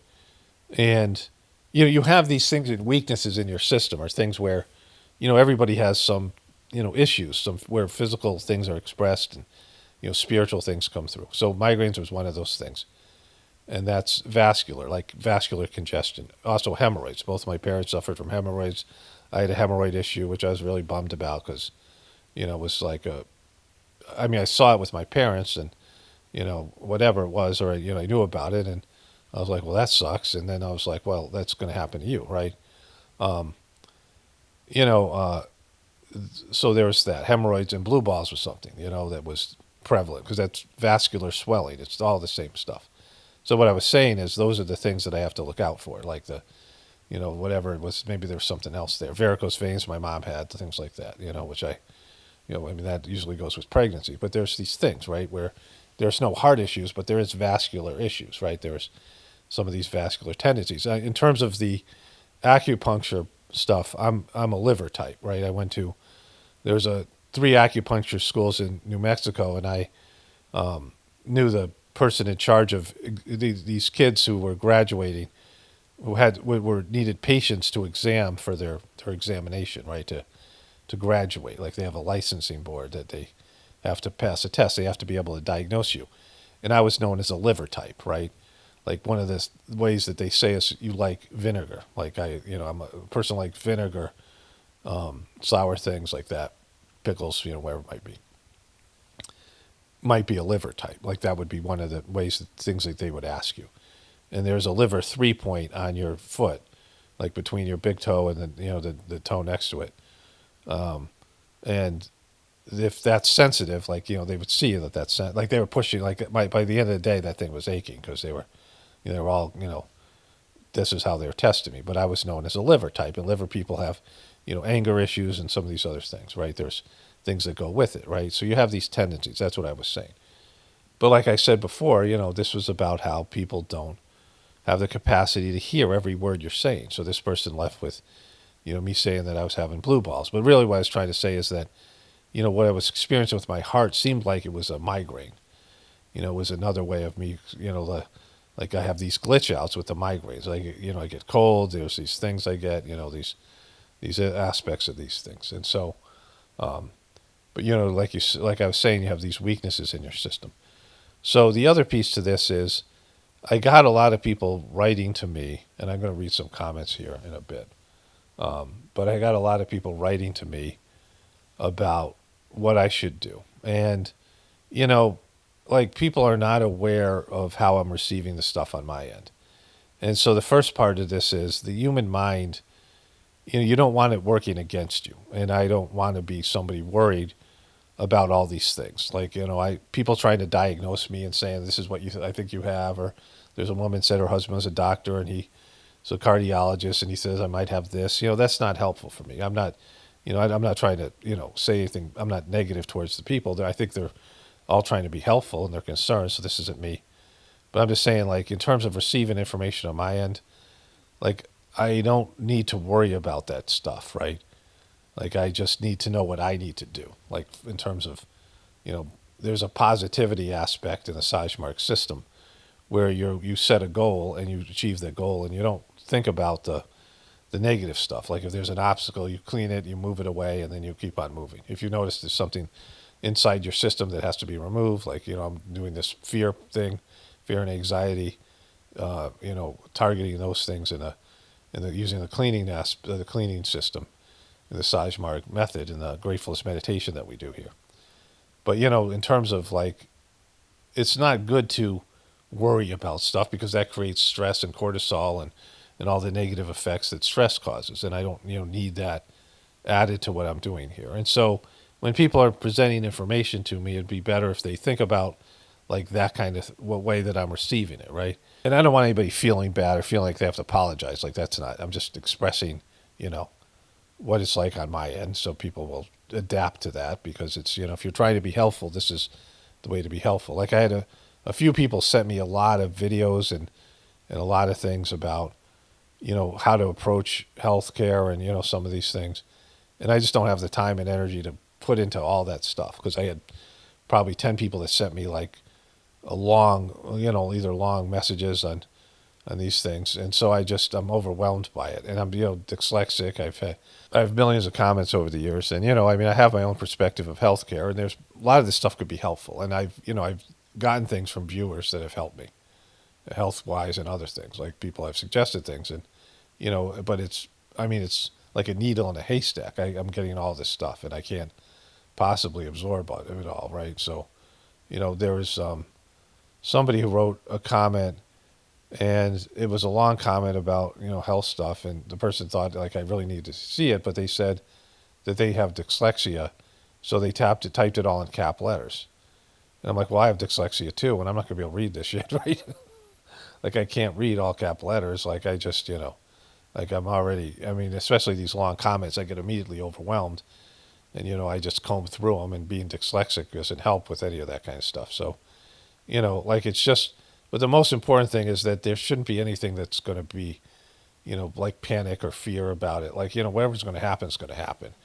Like, I don't need to worry. I don't need to, like, focus on some kind of, like, whatever it is. The original blood tests that this guy did, he said there's no damage to the heart. Like, there's some congestion there. There's some issues. But I don't even think this is heart related. I'm going back to this guy today, and my wife is writing an email, and we're going to meet with people because she's also having these issues too, where there's things that they were going to focus on, like the spike protein in COVID. That was the reason I went in there, and they've gotten away from that, like because of the testing they're doing and the other things, and they're addressing other things like cholesterol issues and things which are, a part of it. But that's my biggest thing is the nervous system now and how it's affected by the spike protein in COVID.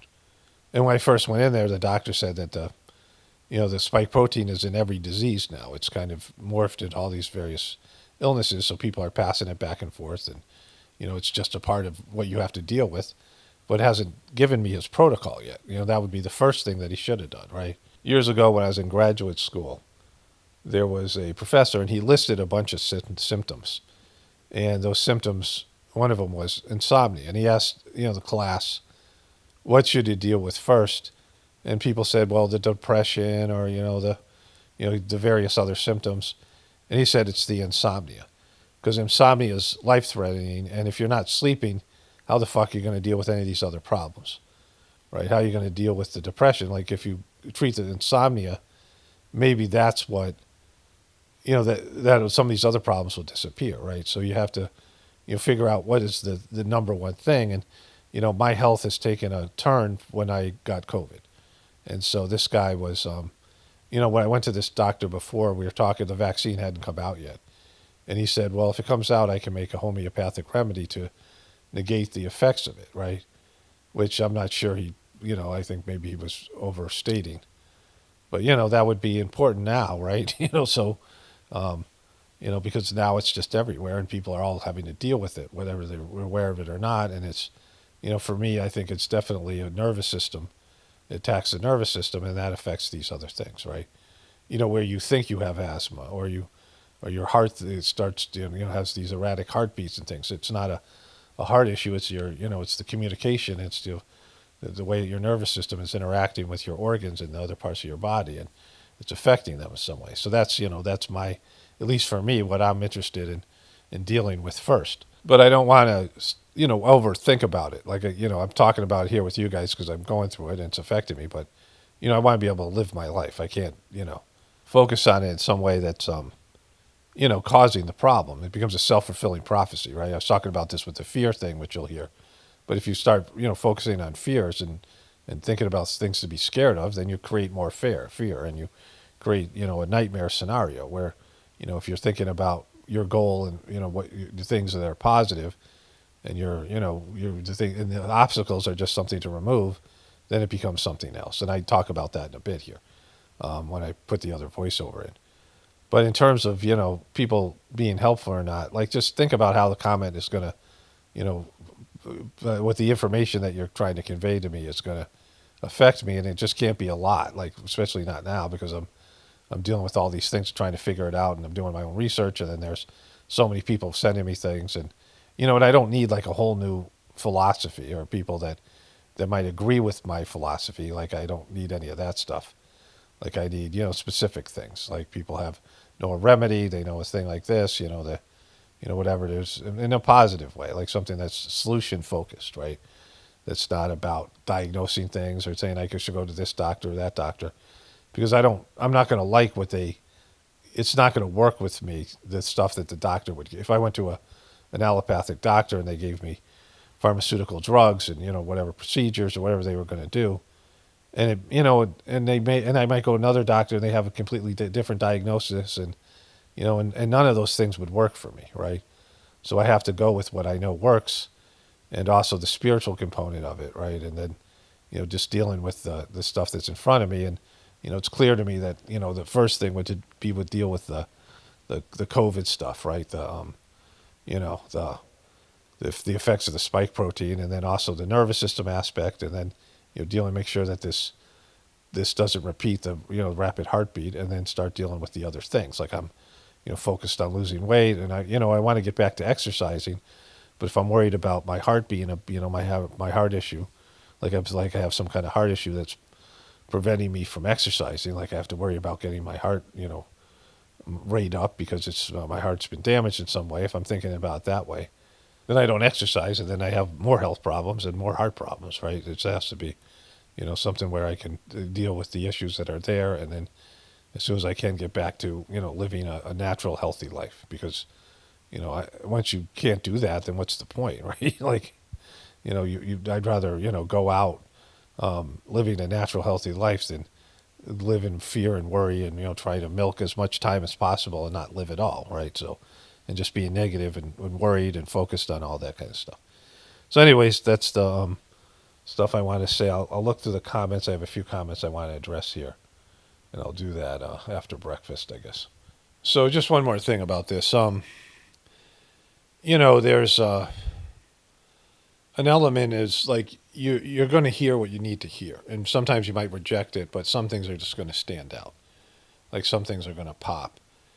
And, like this is why they have retention tests. Like you would have, one of the good things my ex did with the kids in terms of homeschooling was this Charlotte Mason approach, where the kids would read something and they only got to read it once, and then they had to narrate it back. And as they get older, they would do written narration. So they had to, train their minds to really focus and retain as much as possible of what they're reading, because, like I said before, it helps to build your capacity to retain information. In the Sajmarg meditation, there would be a reading after the group meditation every Sunday. And there was always multiple people. Let's say there's 20 people in the room. There might be 5 of them that the reading had something specifically to do with them.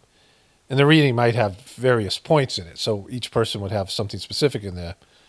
And they would all think that it was done just for them. Like it would feel like they were meant to hear it. They would be going through something, struggling with something, or they had a question, and the question would be answered, right? And so that's one of kind of the beauty of the, if you ask God, in a sense, and this is what the Sajmarg system is, when you're, when you have these, moments where you're trying to figure things out, it's like asking the internet or asking Google. It's like you're asking divinity, and then there is a response, and you don't know in what form that response is going to come. And you might not be willing to accept a response when it comes, but it's there for people to hear.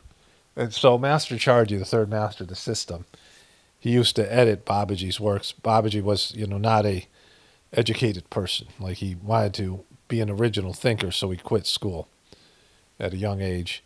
And he was writing out of like being in a deep spiritual state and basically channeling everything that he wrote. He wrote 5 books and these other things. And his writing and his the way he expressed himself was quite different. And, he had all these letters to people and all these little bits of writing that he did. And they put some of those things in books, like the things that would be, helpful to other people. And, things like that were, teachings or whatever it might be, something that was, had some kind of, spiritual value. And Charji was editing this book that he had already read through a number of times.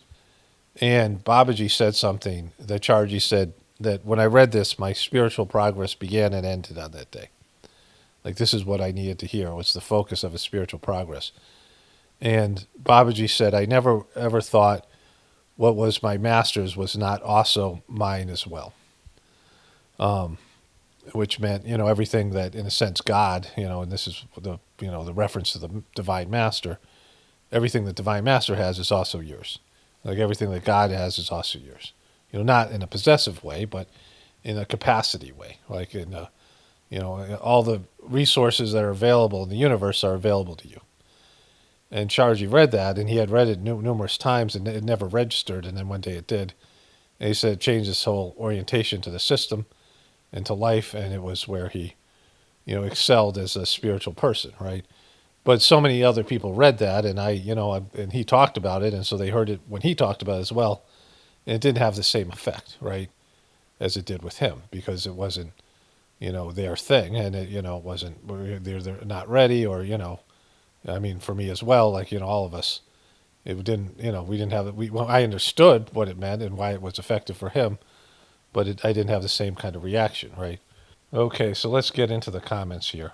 So I just went through the comments last night, and 2 people wrote about 5G and 6G, which was helpful because, like I said, my wife and I are going to the place today, and the guy had, like I said earlier, the guy, when I first went in to this doctor, he said that spike protein's in everything.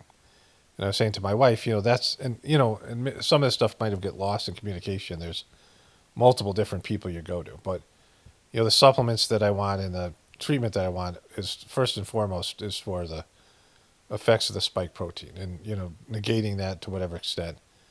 And then, building a resistance to it, right? And then the effects of what's happened since then, and then, strengthening the system and other things. But, that was helpful because I was, I know the 5G it's a big thing in the Sagemark system, and it's not proven, and it's, it's there. I mean, why not do an environmental study? Well, they had to. You're saying you released 4G and 5G and 3G and the internet, and you never once did one environmental study and how it affects the environment and people and, animals and whatnot. You never once, there's been no study of the effects of 5G. And we know what microwaves do. 5G is microwaves, 4G is microwaves. 5G is millimeter waves, which are even stronger than microwaves. Well, we know, like, they make weapons, microwave weapons. We know what microwaves do to meat. They do to living matter. Small doses is okay. Small doses, you're fine. So this thing. There was somebody that did a video a long time ago when 4G first came out.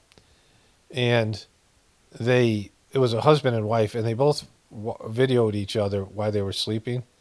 And they were like, every 25 seconds, they were like doing a shake, like they were twitching in their sleep.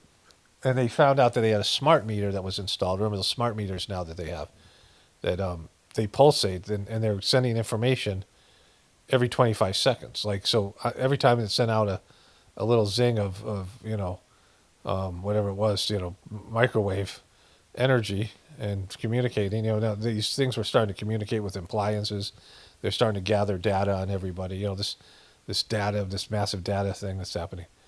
But they were reacting to it in their sleep. So again, maybe they just made that shit up. Who knows? But like, it's certainly possible.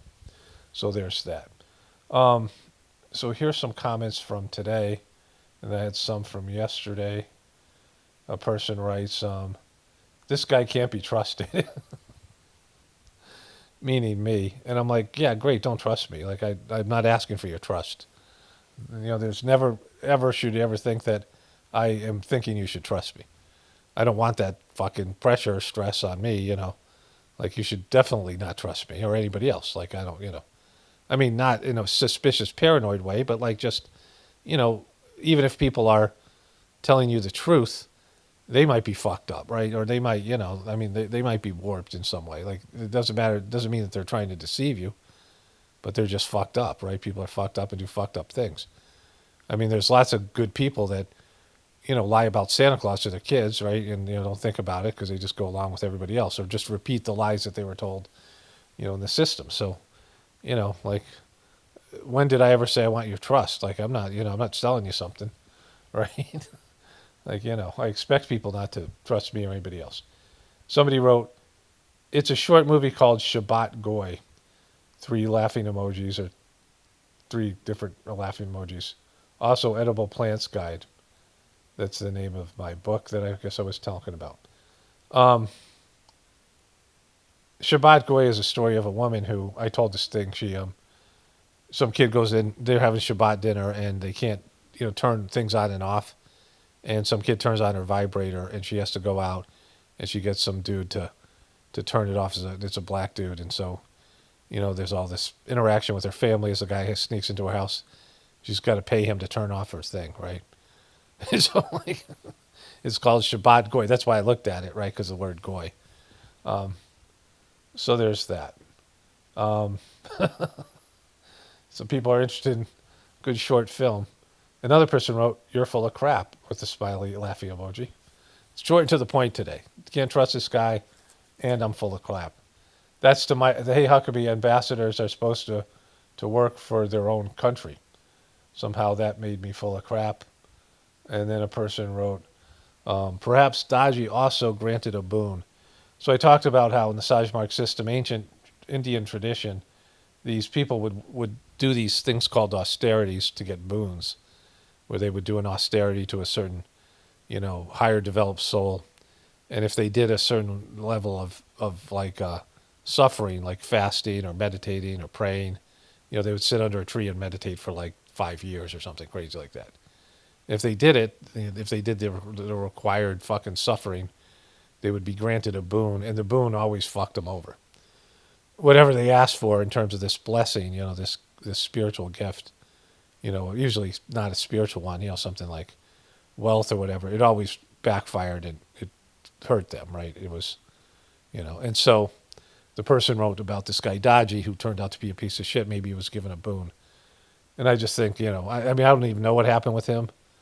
But, whatever it was, he fell apart. Someone wrote, make a foreskin sacrifice that might help. Guess who considered Jesus a failed Messiah was to that video. That's pretty funny. Okay, I had this voiceover I did for my video this morning, which I hope I put up. Did I upload it yet? I did not. So, I'm doing this cleaning thing, these various sittings pulling for, impressions, spiritual grossness, and things that are, to do with fear and trauma and things like this that are perhaps, things that are interfering with somebody's spiritual evolution. And so I did a voiceover after the 4th meditation today, and here it is. Okay, Tuesday, February 24th, I just completed the 4th sitting in the series, and some ideas came to me, things that I thought I should share at the beginning of the sitting. So the first part is that, one of these things is going to be about the tendencies of the mind. But before I get to that, I want to say that the series of sittings, the cleaning's happening when you're doing the sitting, but it keeps on going throughout the whatever it is, the gathering or this, this whatever this online seminar is. And so it's pulling for, the cleaning and the transformation and the intentions that are here. Like you're creating intentions of wanting to have, fear and anxiety that's unnecessary, unnatural to your system to be cleaned off, right? Like you feel like you have fear and anxiety that's causing a problem. And so you have an intention to have that cleaned. Like it's the, why you're participating in this. And then the system itself is working to create that. And it's going to be different for each person. So the sittings will be, changed and adapted to each person. So during the process of these gatherings and these playlists, it's a whole thing. Like you go through a whole thing that it's not just when you're meditating. It's when you're sleeping. It's during these other times. Like stuff's coming up and it's being pulled out, and it's, the sitting keeps on going till the next sitting, and then that, and all of the things that are being done. And the sittings are going to target different levels of the fear, right? The things inside of you, some scars. Each sitting, has a different intention. I'm using my knowledge of the Sajmark system, but also intuition and being guided by the, what we call the divine master. The perfect version of you that's within you, the divine version of you, your, the pure expression of your soul at the highest level, right? Where you're, something that you're reaching to achieve at some point and have in some, future timeline and some, in some, etheric way outside of this life. Your ultimate, you have an ultimate expression of yourself in the future that you connect with, right? And that, that's, part of the Sajmark way and system to help you facilitate that connection with that version of you, what what you're ultimately going to become, right? Like when they say, when a sculptor says they look at a rock and they carve out everything that's not whatever they see in the rock, right? Whatever the art is, and it's like that kind of a thing. So, but people should be aware that this is going on when you're not meditating, that this is a whole process you're going through, and like I said, each of these sittings, like some of these sittings were about some scars and past traumas, past life traumas and things that you experience. And the sitting today was about worries and mental attachment to fear. Like, people like to be fearful. Like they go to horror movies and they bungee jump and they do things because they like to feel alive. They like fear. But then there's that's one thing. But then there's people having worries and having mental fears, right? There's the emotional fear that happens in your gut where you feel the expression of fear, right? You feel the fear in you're emotionally, something scares you. And you feel this overwhelming feeling of fear in your system coming from the gut, right? The emotion of fear. But then there's mental fears, like people who are very, focused on, worried about doom and disaster and, this thing's going to happen, and just, constantly dwelling on the negative and the possibility, the impending doom, and or thinking about something, right? And so that creates some scars, more fear, and it creates this, these tendencies to have a fear-based life where you're not, living your life because you're worried about this might happen or that might happen, and then, all these things that it becomes a self-fulfilling prophecy. You start creating those things because the mind is so powerful in its ability to manifest things. And so the fourth sitting was to help create, to remedy these tendencies. But people have to work on this themselves. Like, it's something that everyone should be aware of. Like, I'm going through this physical issue, where my heartbeat raced to 250 beats a minute. And, now I'm worried that that's going to happen again. And I have all these people, and I think most of them are well-meaning, but they're diagnosing me, and they're saying you should do this and you should do that, and and the allopathic medicine, if I got diagnosed with something, and then I get a second opinion and something else, and next thing you know, I'm not living my life, right? I'm worried I'm gonna, I gotta protect my heart. I can't get I can't go exercise. I can't, all these things, and so, those things aren't helpful. I'm going to talk about that in a separate audio to my viewers on my channel. I'm going to include this audio as well. But it's the tendencies of the mind and the power of the mind. Worries are not good. Like, worries are, not only will there could be self-fulfilling prophecy, but it creates all those other things like cortisol and all the stuff that happens when you get into stressful situation. It's mental stress, right, where people psych themselves out. Negative suggestions, and you're being given negative suggestions all the time. You're being told things in a way that inhibits your existence, and you start focusing your mind on those things, and it becomes self-defeating. You self-sabotage. You're not living your life in some sort of faith, and you have too much information, right? Like the doing the meditation should not be concentrating too much on the fear. Like, you're not, like, it's always the positive. Like, you want to concentrate on courage, or you want to concentrate on peace. Being free from these things. Like, the Sajmark system is very important. They're not to be focused on grossness, right? Like, you don't think about the grossness, you think about the divinity. You're looking for the divine light inside yourself when you meditate in the Sajmark system. And so this happened, Babaji said, I created this contagion of grossness by talking about it.